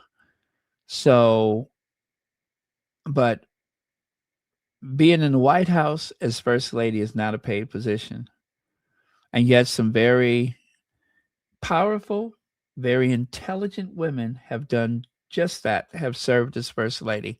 So you mean to tell me that, let's say if Harry became president, do you mean to tell me that Meghan would go around the world and blurt out, gee, I can't believe we're not getting paid for this, especially where other people could hear it? I can understand if you like joking around with your partner, if that's the kind of humor that you have. But I do not believe that anything of the sort happened. One of those cruel, ugly reporter turned novelist or whatever, that particular one started that. And really, it would be to Meghan's disadvantage to try to sue over that. So there's really nothing you can do. If they choose to lie, they get away with it. You have to pick and choose your battles. But yeah, there's a lot of things that they attribute to people that they did not say. And it's unfortunate because, someone was saying to me about Oprah that Oprah, what an awful person she is because she was promoting the Weight Watchers and then, of course, using whatever means of injection it took to lose weight. Well, Oprah, I think she divested herself from the Weight Watchers. And no, she didn't do it right away. But if you were Oprah and you had a lifetime struggle with weight, wouldn't you want to make sure that this is going to work before you discourage people from using Weight Watchers? Wouldn't you want to do that? Also, studies have shown that since the creation of Weight Watchers, that more people have lost more weight, collectively have lost more weight with Weight Watchers than any other thing before those shots became vogue. For years, it was a guaranteed way to lose weight. Now, most people were only trying to lose 5 or 10 pounds, but they did. All you had to do was eat the food. So, yes and no. Yes, she did have other means to lose weight. And no, she didn't come out right away and tell people, oh, stop buying the Weight Watchers. But look at it like this. It couldn't hurt you. But it's one of those things where some tabloid or some content creator said something negative and nasty about Oprah. And like a sponge, we just sop it up. We just, wipe it up and then we internalize it. And then next thing you know, we're saying the same thing. That's why I say this is very dangerous. You really have to consider what you're feeding your mind. And you really have to consider how many people are affected by what they just said. Is it true? Did I check it myself? Or do you even look to see if that person have ever said those things? Especially before you go around telling everybody, oh, so-and-so said such and such. Now, people will do that when it validates their hate. But if it's for someone that they love and admire, then, you're going to check all day and night to make sure it's not true. But if it's someone you hate, it's like, yeah, they probably said that. So be careful how you internalize this stuff. Do your due diligence and check it out by a third and fourth resource. Even the AI makes mistakes. And it says sometimes we make mistakes. But my suggestion is Google and go to at least 3 different articles that reinforces what you think to be true or dispels whatever you think is a lie. And that's the only way you can be sure without trying to buy a back issue of a newspaper or magazine, because there's a lot of misinformation, but they get the information the same way, as that they source it from the greater internet, and then they use the writing software to come up with a way to tell the story as though you're communicating with a person. So that's how that works. So just be careful. But you guys, I care about you all, and I care about your mental health. And that's why I warn you about this time and time again, that you have to be very careful how you use this information.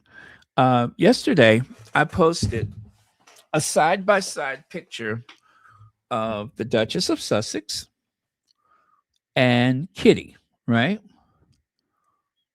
And let me see if I can find that. But I did a side-by-side of the both of them. Now,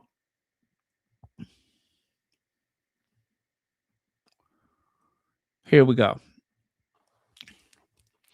The caption that I put on the X, formerly known as Twitter, I said, the camera doesn't lie. I made sure that I used photos that had the Getty images. Chris Jackson, one of her favorite go-to photographers, right? I have not touched this photo, just like I have not touched this photo. I have not touched either one of these photos. But people that support Kate were in my feed, leaving all of those doctored images of Meghan, where they shaded the images to try to raise all of the moles on her face, to bring the texture of her skin out and all that kind of stuff, making her skin look all patchy. That's what they did. They messed with the tone and the color of the photo, instead of doing as I did and leaving it untouched. I even made sure that both of them had outdoor photos, so you couldn't even say that, it was under artificial light. No, it wasn't. They're outdoors. Now, yeah, I was being shady. I didn't say anything. I just said the camera never lies. Why did I do that? Because they're constantly going after Meghan, and it makes me feel good to be passive aggressive and just post a picture and let you come up with whatever conclusion that you get out of it. You see, some of the things that I post are deliberately ambiguous, thus allowing the viewer to glean from it whatever he or she may. And that's an example of that passive aggressive behavior. I didn't have to say a word. Everybody knew. Everybody knew I was being shady. I didn't have to say a thing. So But the camera doesn't lie. The camera saw whatever it saw. The camera noticed that the girl in California is at peace with herself, living a good life, running around with her kids barefoot in the garden. And the other is part of the plotting and scheming and the mistreatment of the Sussexes, allegedly. The one who tried to derail the wedding because of a bridesmaid dress, allegedly. The one who was expecting Meghan to curtsy. The one who went rigid like an emery board when Meghan tried to hug her and be her friend. That one. I get a lot of satisfaction out of doing stuff like this. That way I don't have to say anything. I just let the camera do the talking. So that's what I'm going to do in the future. I'm just going to be very passive aggressive. And if you know, you know. You know? Yeah, you know.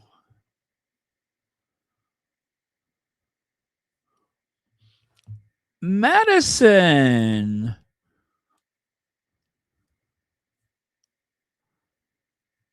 Oh, no. Well, thank you for allowing us to be a part of your day. That always reassures me. And yes, we will be praying for you, Madison, if that's okay.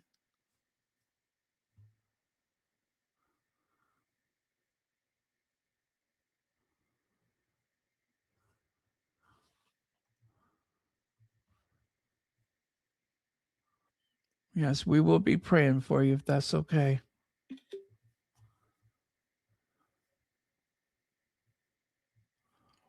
Mean girl energy.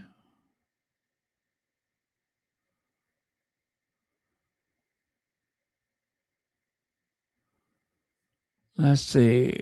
Getty photos are really flattering the untouched. Kate looks like that. uh,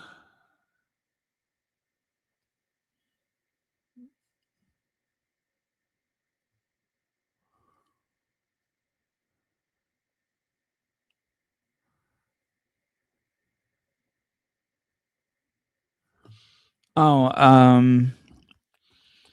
yeah, there are reasons for using a personal jet. Well, the Sussexes do not own one, that's for certain. And I do know that Harry went to that golf tournament, and I think they raised, remember they went to Aspen and he made that sizable donation of his own after the book, and they raised a lot of money. And the Daily Mail, the Sun, and all the rest of the people were making a big fuss about Harry going on a private jet. This jet was going to Aspen anyway. He did not charter the flight. And even though it's not great, if you have a private jet at capacity, let's say you can fly 18 people, 9 people, whatever it is. If that private jet is at capacity, then it's more efficient than if you are not flying at capacity. So a commercial airliner, let's say they get about $300 per seat, and you have a private jet, it operates at about, let's say, $6,000 per seat. Sometimes using a private jet is about the same price as a first class ticket, depending on where you're going. Are you sharing it? And then, of course, when someone owns a private jet, they may take a commercial flight and they want their jet. And rather than fly empty, there is a company that works just like Uber, where you can look up your phone app and see if there's anything going that way that happens to be a private jet. And so when they reposition the jet, rather than flying empty, or as they say in the industry, deadhead, they can put paying passengers on it. Now, I'm not saying the Sussexes use that, but I'm just saying that that is available to some people.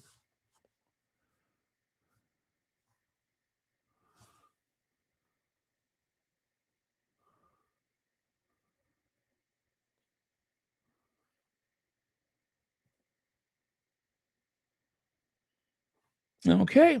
All right. Let's get on with it.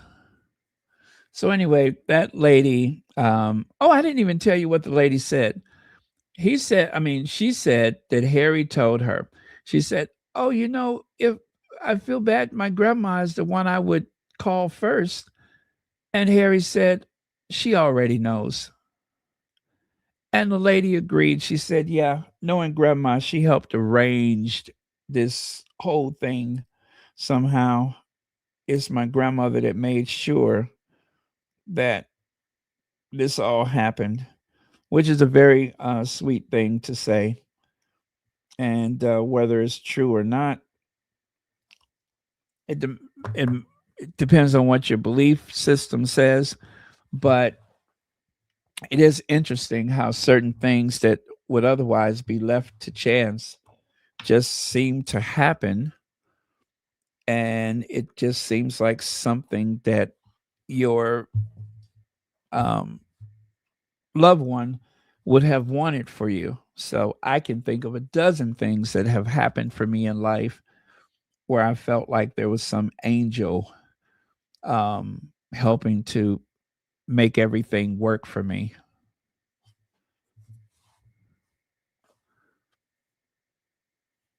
So yeah, she's a happy camper. Now, Trump blunt response. Donald J. Trump.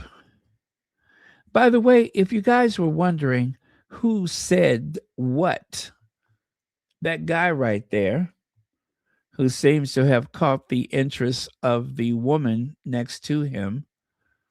See how she's kind of ogling him with her eyes? He looks like he's pretty tall. And I couldn't tell. Does he have an English accent? Is he one of those British reporters? I couldn't tell. But that is the person right there who said that. I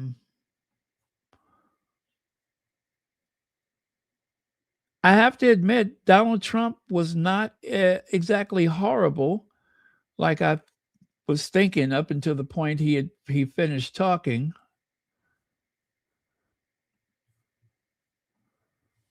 Today has said that he would like to see you do more to end the war in Ukraine. Do you think it's appropriate for a royal to make those comments ahead of the visit on Monday? Prince Harry? Yes, sir. How's he doing? How's his wife? Please give her my regards, okay? No, I don't know. I know one thing. Prince Harry is not speaking for the UK, that's for sure. I think I'm speaking for the UK more than Prince Harry. But I appreciate his advice very much. Great advice. Harry today has said that he would like to see you do more to end the war in Ukraine. Do you think it's appropriate for a royal to make those comments ahead of the visit on Monday? Prince Harry? Yes, sir. How's he doing? How's his wife? Please give her my regards, okay? No, I don't know. I know one thing. Prince Harry is not speaking for the UK, that's for sure. I think I'm speaking for the UK more than Prince Harry. But I appreciate his advice very much. Great advice.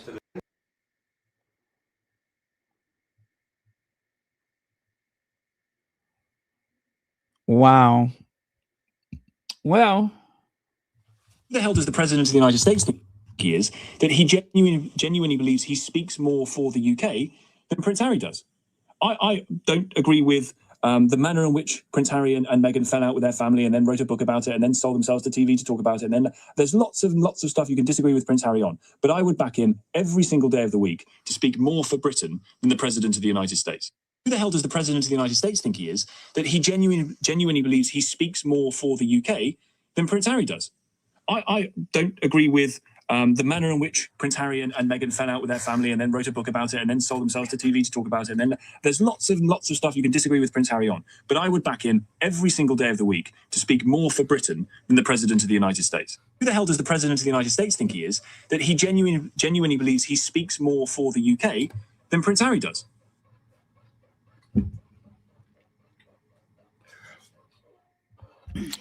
Remember when Donald Trump made those disparaging comments about the British military, about their, I believe it was about their readiness or fitness or whatever.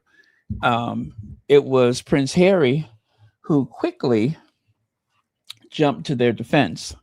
Not Charles, not William, and not the Prime Minister. Harry was first. Harry spoke his mind. So that's why I said, even though it gives me a little anxiety when Harry speaks his truth, I am going to always defend him for the right to do that. Because right, wrong, or indifferent, he has a good heart, and I know he means well. I trust that he means well. So he has a track record, and it says that he has a conscience and that he means well, which is more than what I could say for a lot of people.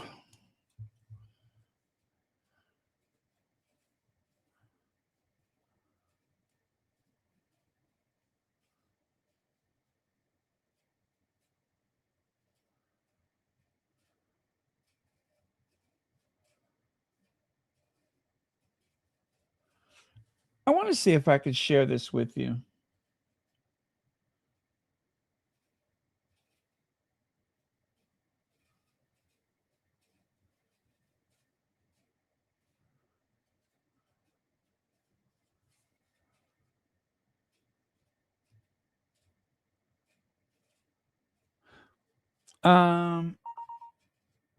Okay, you guys, I just saw this and it seemed like it was just too easy to grab it, so I want to share it with you.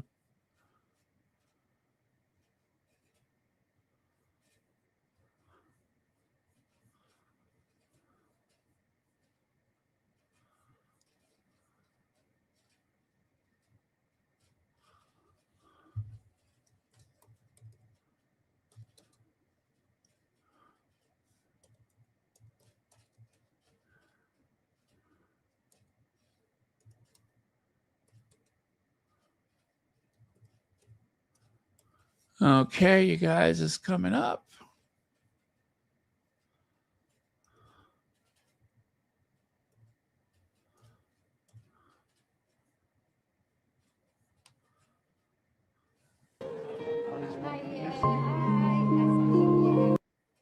Okay, I don't trust that music.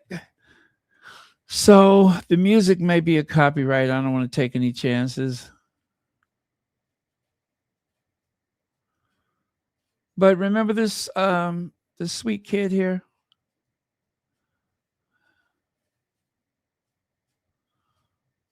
Oh. Oh.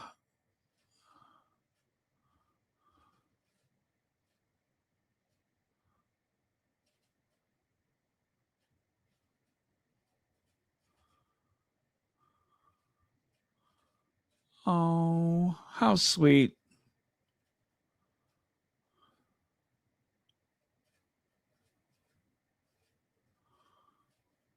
How sweet, right?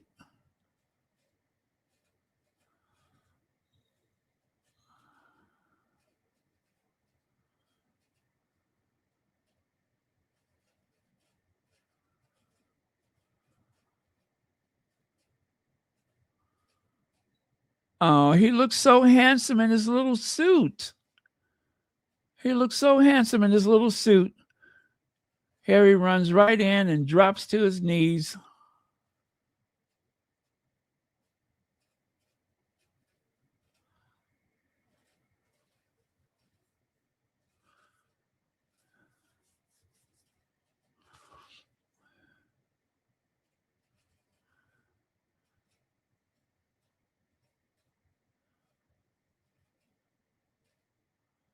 Oh, that is so sweet. He had one goal, and that was to meet Prince Harry. How about that?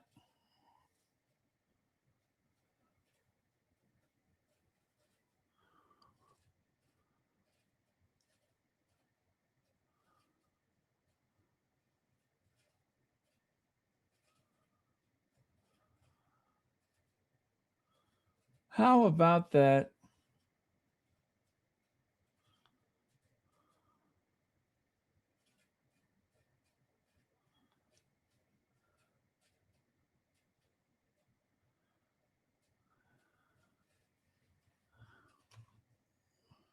He looks so handsome in his little suit. So anyway, the Trump plots. It says Trump plots stunning insult to King Charles on eve of visit. I doubt it. When Charles and Trump say that they are friends with each other, I take them at their word. Donald Trump is not about to set him up. Charles is not the prime minister, and I'm sure that Donald Trump wants to impress Charles, and he's not flying him all the way over there, or Charles is not flying all the way over there to be embarrassed. I would be surprised if that happens. Even as evil and malicious as Donald Trump is, I'd be very surprised if there was some type of a setup.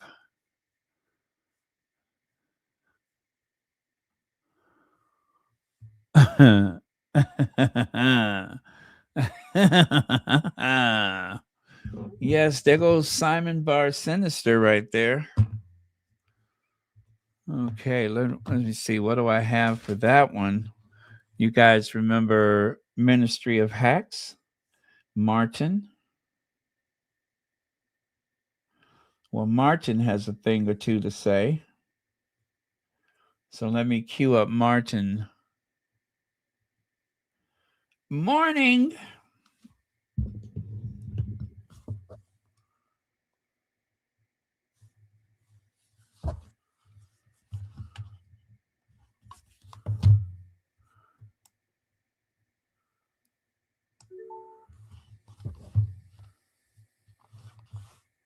Morning, friends. Happy Friday. How the heck are you doing? My throat's still bad, but I'm still surviving and thriving, just like Harry over here. See what I did there? How brilliant was Harry in Ukraine? From the way he spoke, walked, ingratiated himself with his guests and with visitors, he was just off the scale, an absolutely true statesman. Really impressed by his conduct. Hope he never goes into politics because I want him to be happy. But this guy could go into politics and drive through change for good. And in the opposite corner, in the blue corner, William was also out and about in the UK yesterday. He hardly got any press coverage. Kensington Palace and Buckingham Palace and the PR and crisis people must be going nuts because Harry showing up anywhere, let alone on the world stage in the Ukraine, pushes William literally to the bottom of the news articles. No one's interested. This is the future king of the UK, and the apathy for the British non-working taxpayer-funded royal family is so, the level of apathy is off the scale. Nobody in the UK cares. Bottom of the newsreel, international, global headlines from the Statesman. Amazing. Round of applause for the Hazard. A tale of two cities, right? Turn up, do good. Spread lies. Don't know. Might be. Comments are open. Let me know what you think.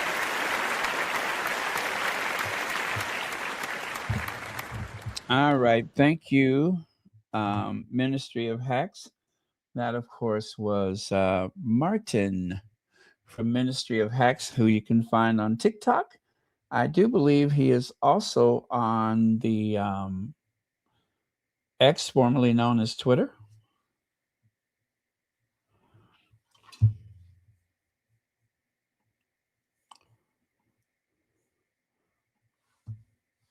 William and his people, they just about lost their minds, their collective minds, plural, when Harry was presented the Living Legends of Aviation Award.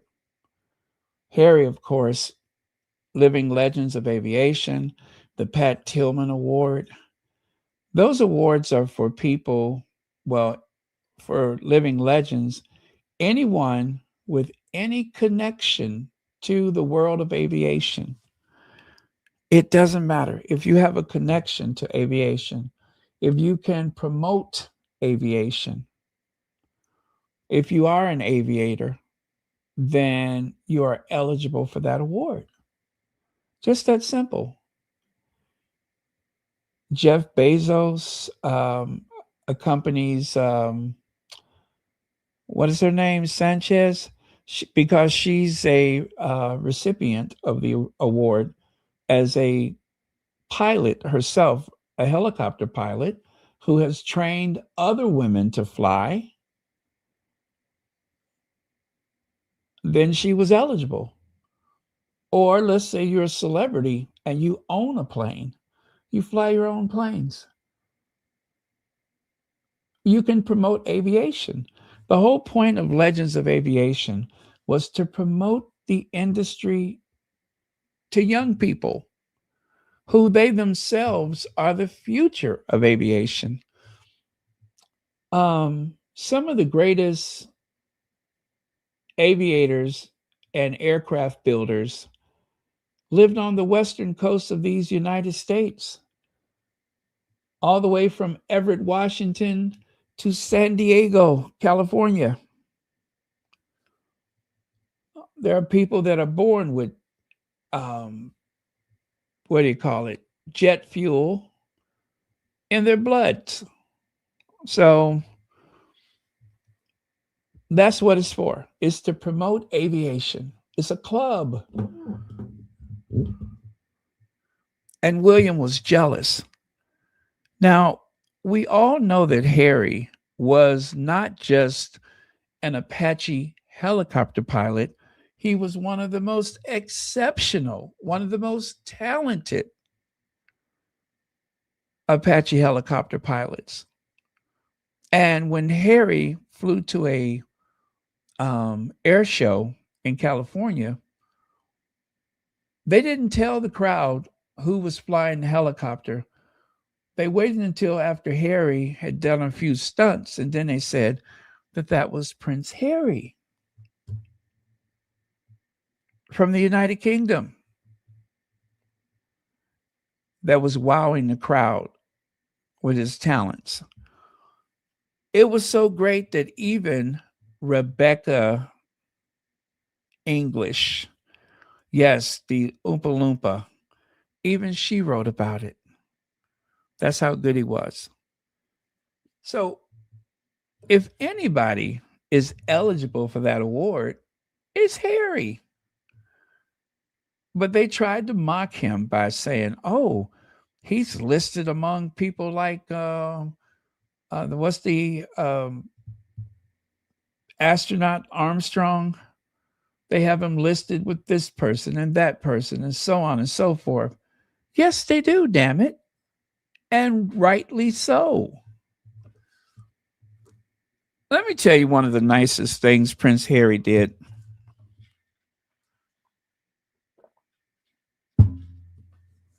And it has to do with aviation. Do you guys remember that picture of Harry walking away from the vintage aircraft with that jumpsuit on? You remember that? He was going to fly on some vintage World War II aircraft. And it was a team of people that were flying these planes that day. Well, one of the guys was actually a World War II pilot who had trained so that he could fly on the aircraft one more time before he, goes over to the other side. But he didn't make it because his plane, well, it was something that wasn't right, so they didn't even leave the ground. And when Harry found out about it, seeing that it was the same aircraft, Harry said, well, I tell you what, you fly and I'll stay on the ground. Now, Harry had trained for this, but he went ahead and gave his seat to this veteran of World War II so that he could live his dream and fly on that aircraft one more time. Harry did that. You couldn't talk him out of it. He said, no, you go ahead. I'll stay on the ground. And that's what happened. So he well deserves that award. It's another one of those occasions when William was just seething with jealousy.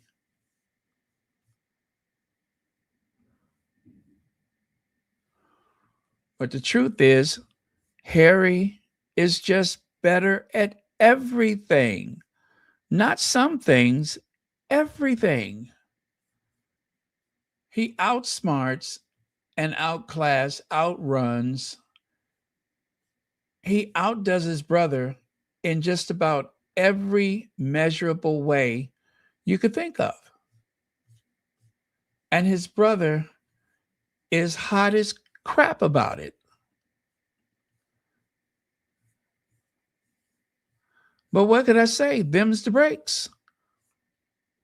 If William paid more attention to William instead of constantly looking over his shoulder, even when they were kids, he was always looking over his shoulder to see what Harry was doing.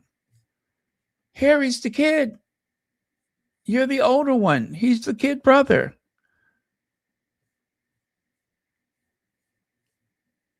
Didn't stop William.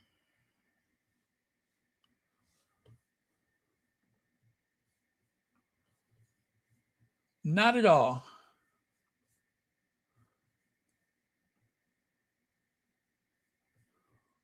So where am I going with this? I guess that's pretty much it. I wanted to just remind everybody that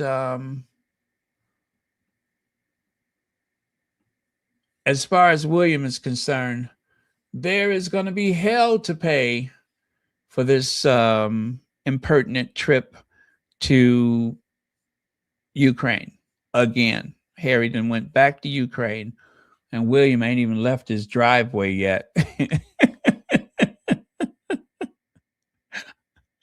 William hasn't even left his driveway. Oh, you know what? I'm so silly. William did get a, the Legends of Aviation, they have an offshoot called Kitty Hawks. Seriously, there is something called Kitty Hawks. And if you look it up, you will find it. There's something called Kitty Hawks, and it's for kids. As I said, they want to get kids involved in aviation. Get that pilot's license in their hand as soon as possible. So William actually did have some type of acknowledgement. See there? Living Legends of Aviation, produced by the Kitty Hawks Air Academy. And there's Prince William. He actually has been granted the role as a Kitty Hawk. There you go. He's a Legends of Aviation Kitty Hawks. Rather than to put him with the adults, given his childlike behavior, they thought it better to pair him up with children. So, yeah, there you go. Kitty Hawks. They really do exist.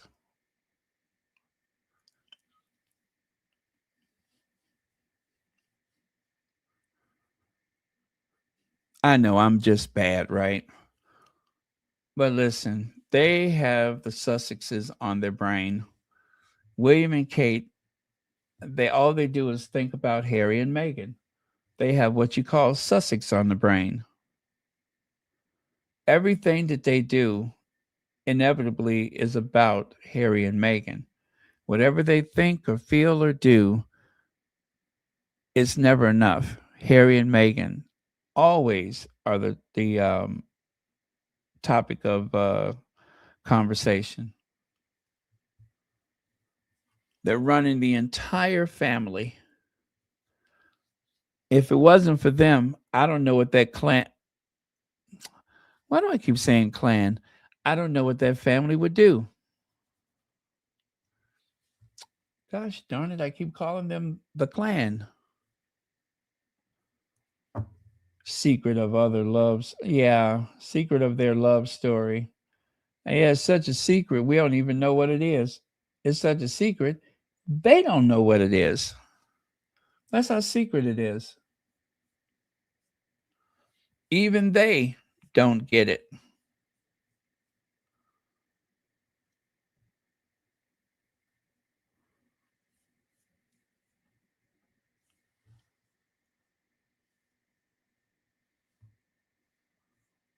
Spent 10 years of his adult life in the British Army, during which he undertook 2 tours of duty in Afghanistan as a forward air base controller and an Apache helicopter pilot. Founder of the Invictus Games. Founder of the Invictus Games. How could he not? How could he not qualify?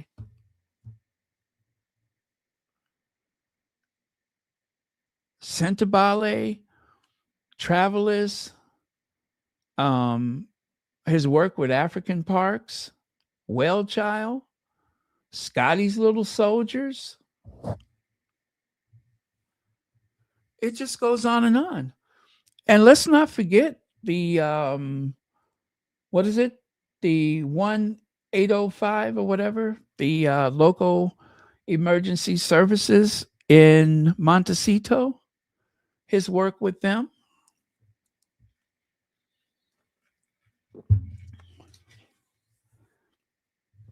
Harry has also attended the Wounded Warriors game, where he got the idea for the Invictus. Didn't he open Wounded Warriors one year?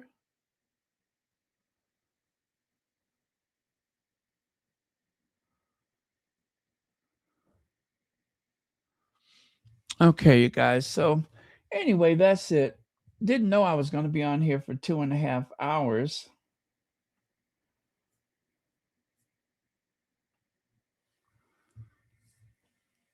But I do thank you, and thank you for spending time. Also, thank you so much for all of your likes and shares, your contributions, your memberships. What am I forgetting? Oh, and thank you for being a part of the Sussex Squad community.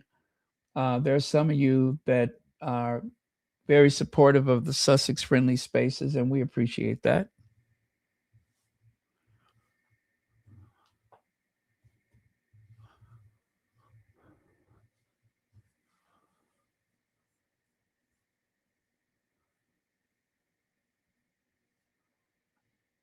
Yeah, he is going to lose his, you know what, if he don't stop worrying about what Harry's doing.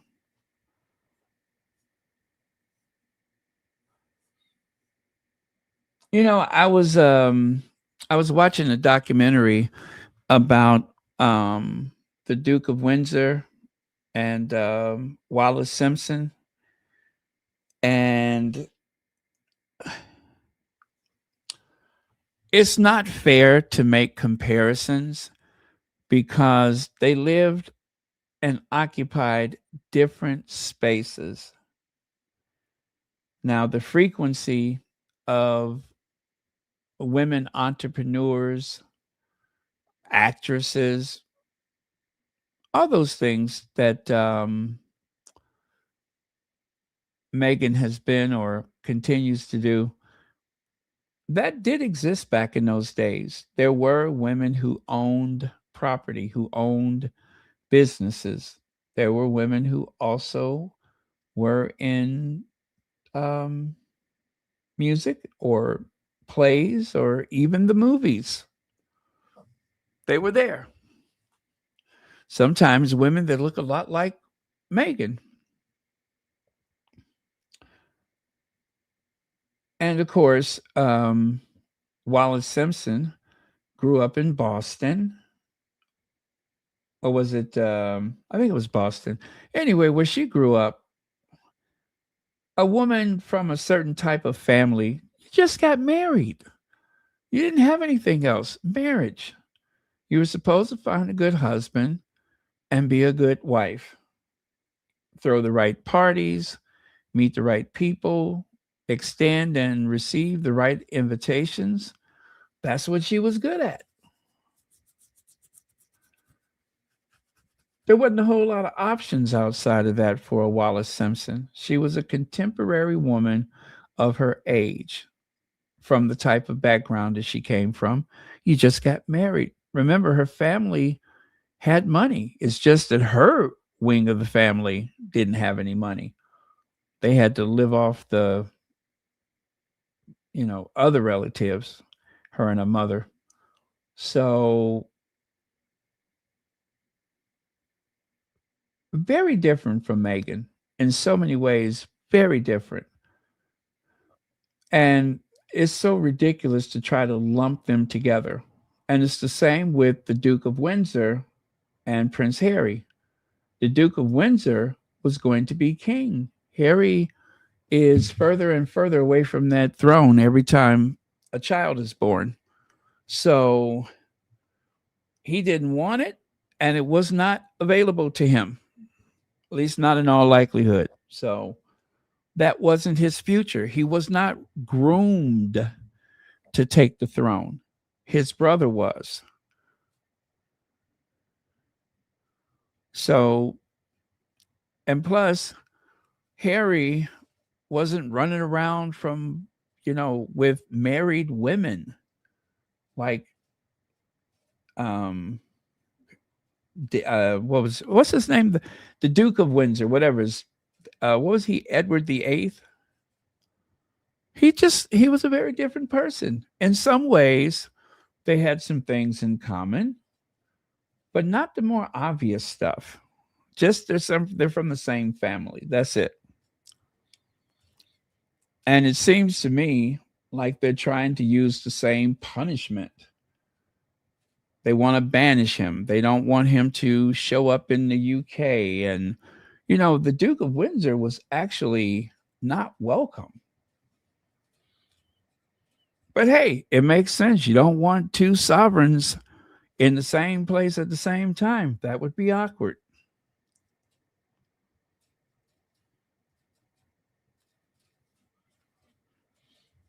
Plus, when the Duke of Windsor left that family, he had a huge sum of money plus an allowance.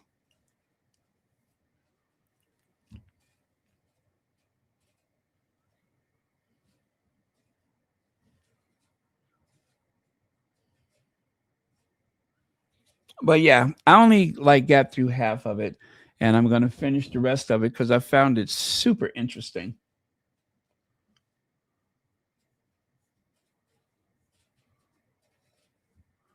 But they raised the future, the heirs to the throne.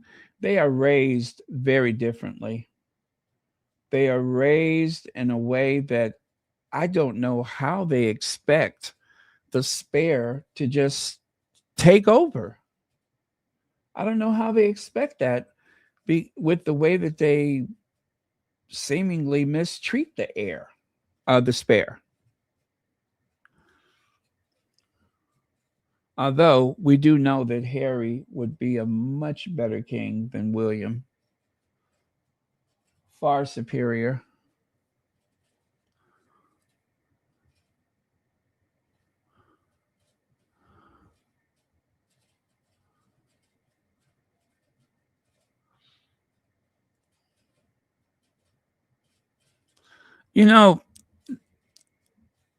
They are not listening to Royal Sussex, but thank you for your comment.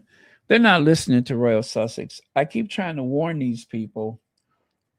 I'm trying to save them from themselves.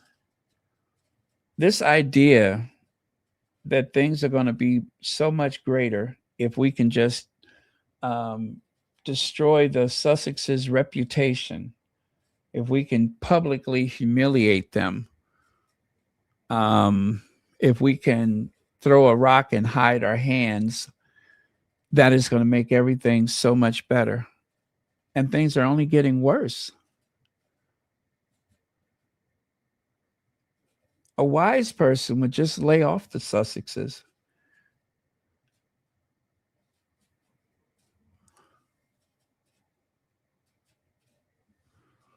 But they're not going to do that.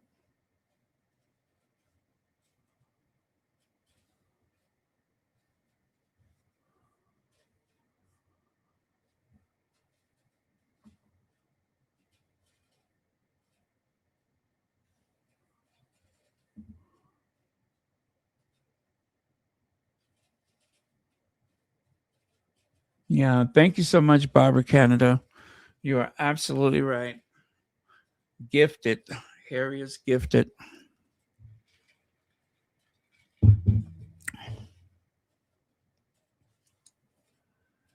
Okay. Oh my goodness, it looked like we're creeping up to 400 people.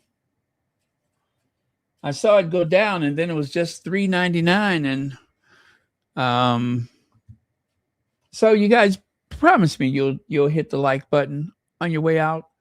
Please hit the like button. The short videos are really kicking us content creators in the behinds. And like so many people, I like the longer videos. I do watch the shorts, but I like the longer videos. And I like watching videos that have a human voice instead of the AI voice.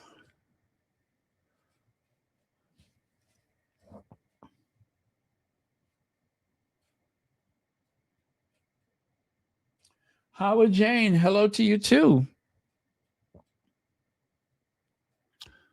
Ooh, we're up to 401 people. Hit that like button.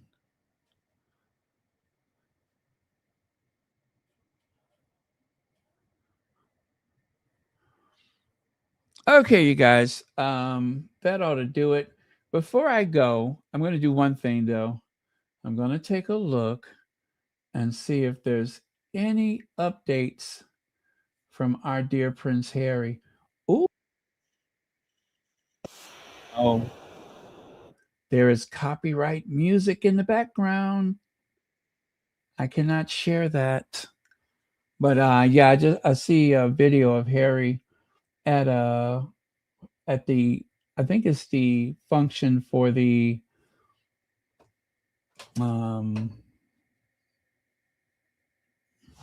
Invictus. Yeah, I see him like working the room. Someone just posted that 40 minutes ago. Looks like he's getting another gift. Oh, you know what? I don't want to show you the video, but I can show you the picture. Hold on a second. Hold on a second. I can show you this. Someone just posted this.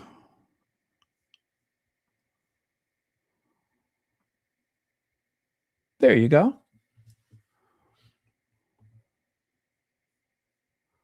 Look at the size of that wine. And if you look at the label is kind of like, it doesn't look mass produced. It looks like they dipped it in the wax. I don't know what that is, but I bet you that's some good stuff there.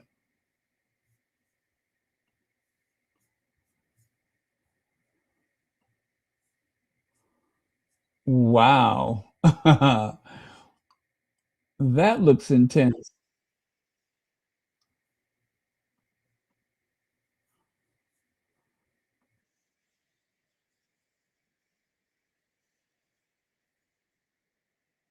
Yeah, she's like talking and gesturing with the bottle of wine. So I am pretty certain. that is a gift.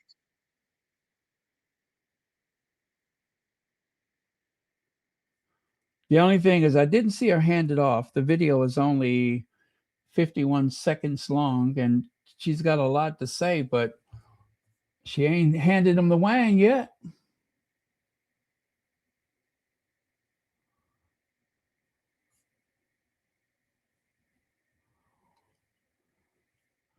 Yesterday, we had Prince Harry on board. With all respect to him, we had even more important passengers last night. Our defenders who were released from captivity. Okay. Wow, they had a prisoner release yesterday. Oh my God, these people, some of the people that have come out of captivity, I saw a picture of one of them that looked emaciated. Oh my God, he barely ate.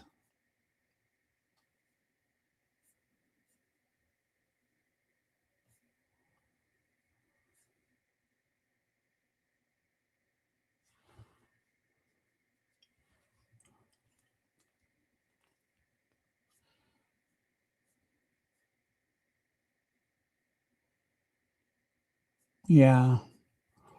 Yeah, so that's what I'm doing. I'm taking a little look. Anyway, you guys, you could say good night now if you like. I'm just taking a look to see if there was okay. Prince Harry was gifted a bottle of Ukrainian red wine at a charity dinner celebrating the Invictus games. Yes, that is a gift. That is a gift.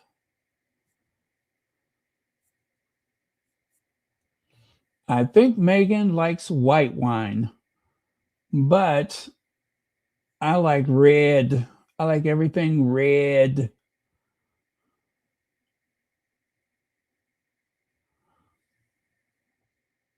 If I drink red, I'm sorry, if I drink something sweet and it's red, I believe it's Pinot Noir is the sweet one.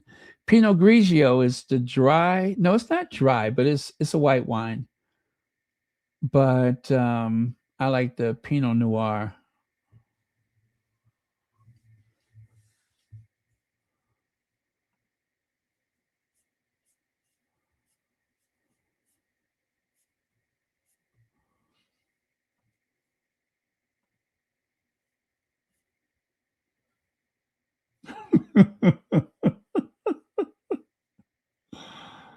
If they don't leave Queen Elizabeth alone, I'll share it tomorrow.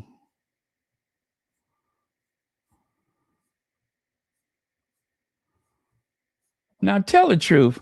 When you guys heard that they gave one of those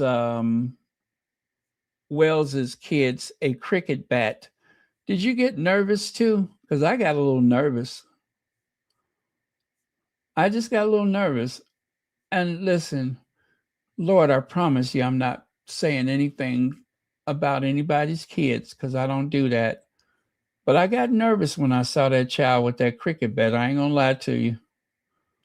I was like, oh, he got a cricket bat, huh? Oh, yeah, I see. They done gave that baby a cricket bat. That's interesting. Well, I'll wait for y'all out in the parking lot. That would be my reaction. Oh, he got a cricket bat for his birthday. Okay, well, I'm going to get my Uber and get up out of here.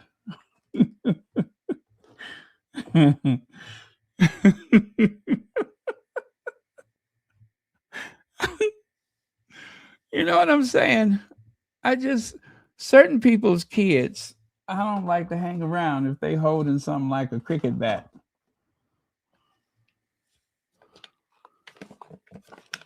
Not that there's anything wrong with the child, there's something wrong with the parents. But I just don't hang around everybody with a cricket bat, that's all.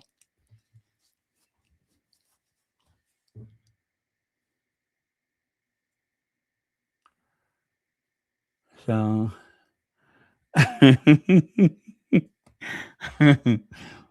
what's that? Oh, you got a cricket bat for your birthday. That's nice. Yeah, that's nice. Where your mama?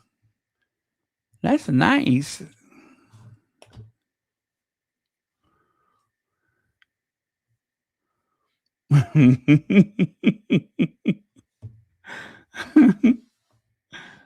Oh, cricket bat, huh? All right. All right. That's what we doing. Gonna play a little cricket, huh?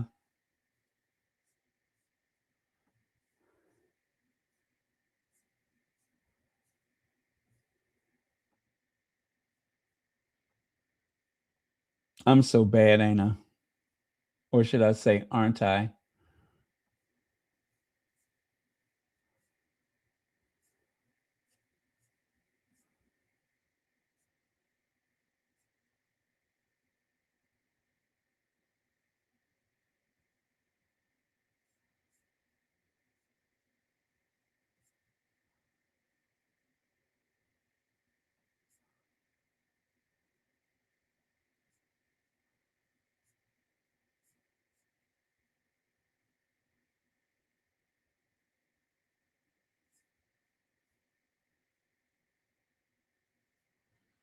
Mm.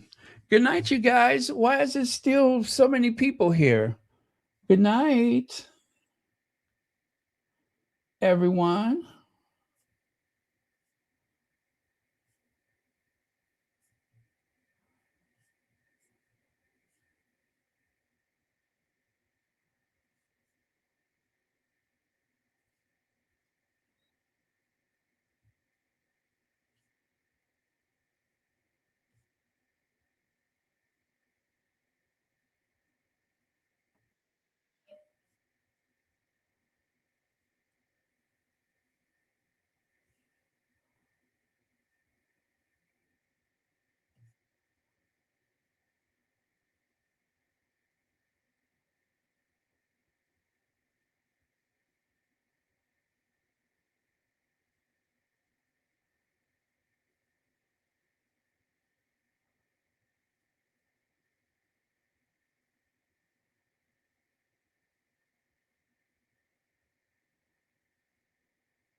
Mm.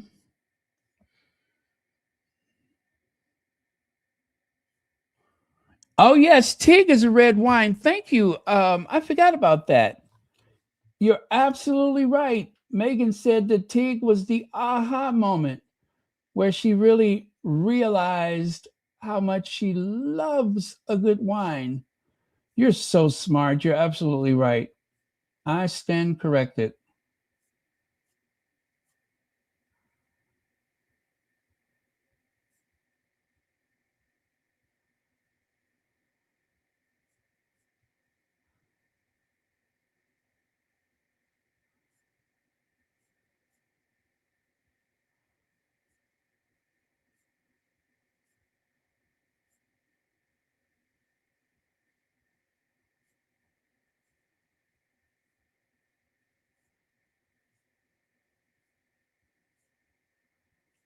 Well, I'm looking. I don't see anything else with Harry.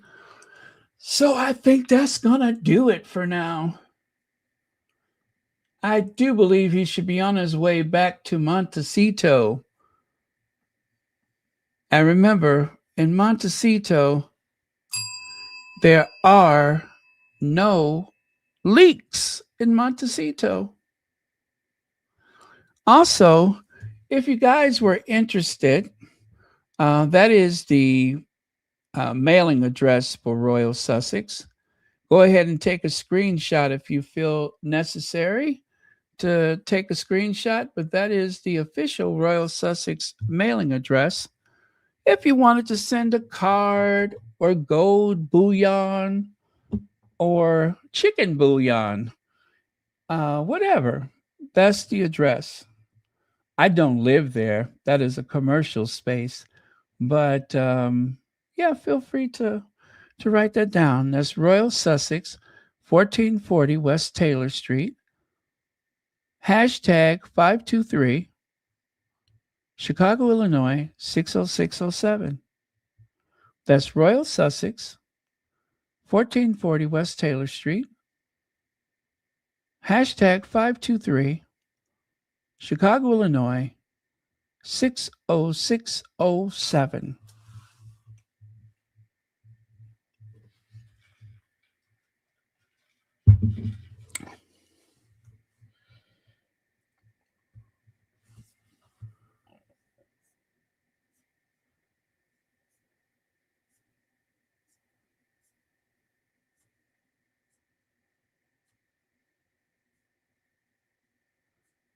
Okay.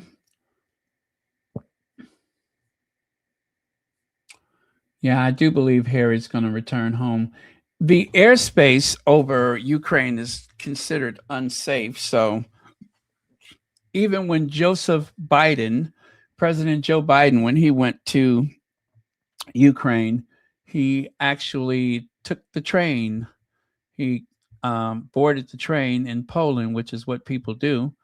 And he used the train to get to Kyiv.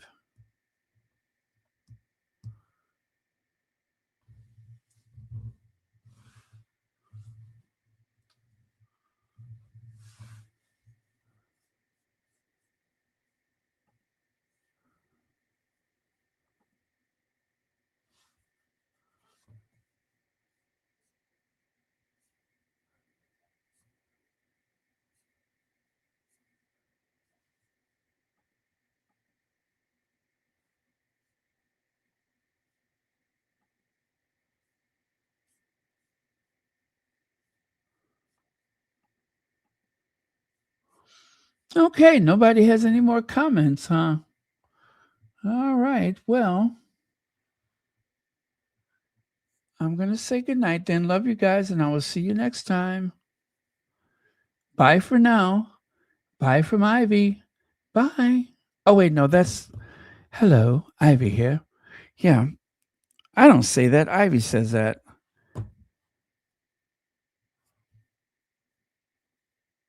Hey, guys, Claire here.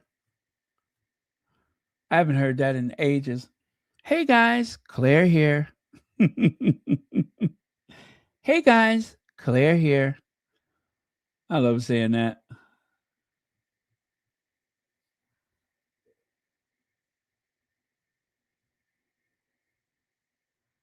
And then, of course, thank you for clicking on my channel. Good night, legs. Good night, cookies and cream.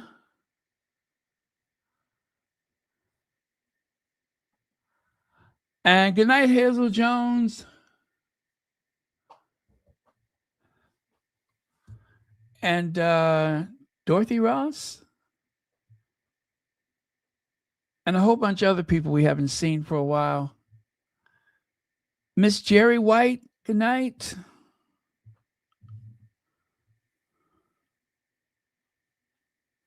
Laters.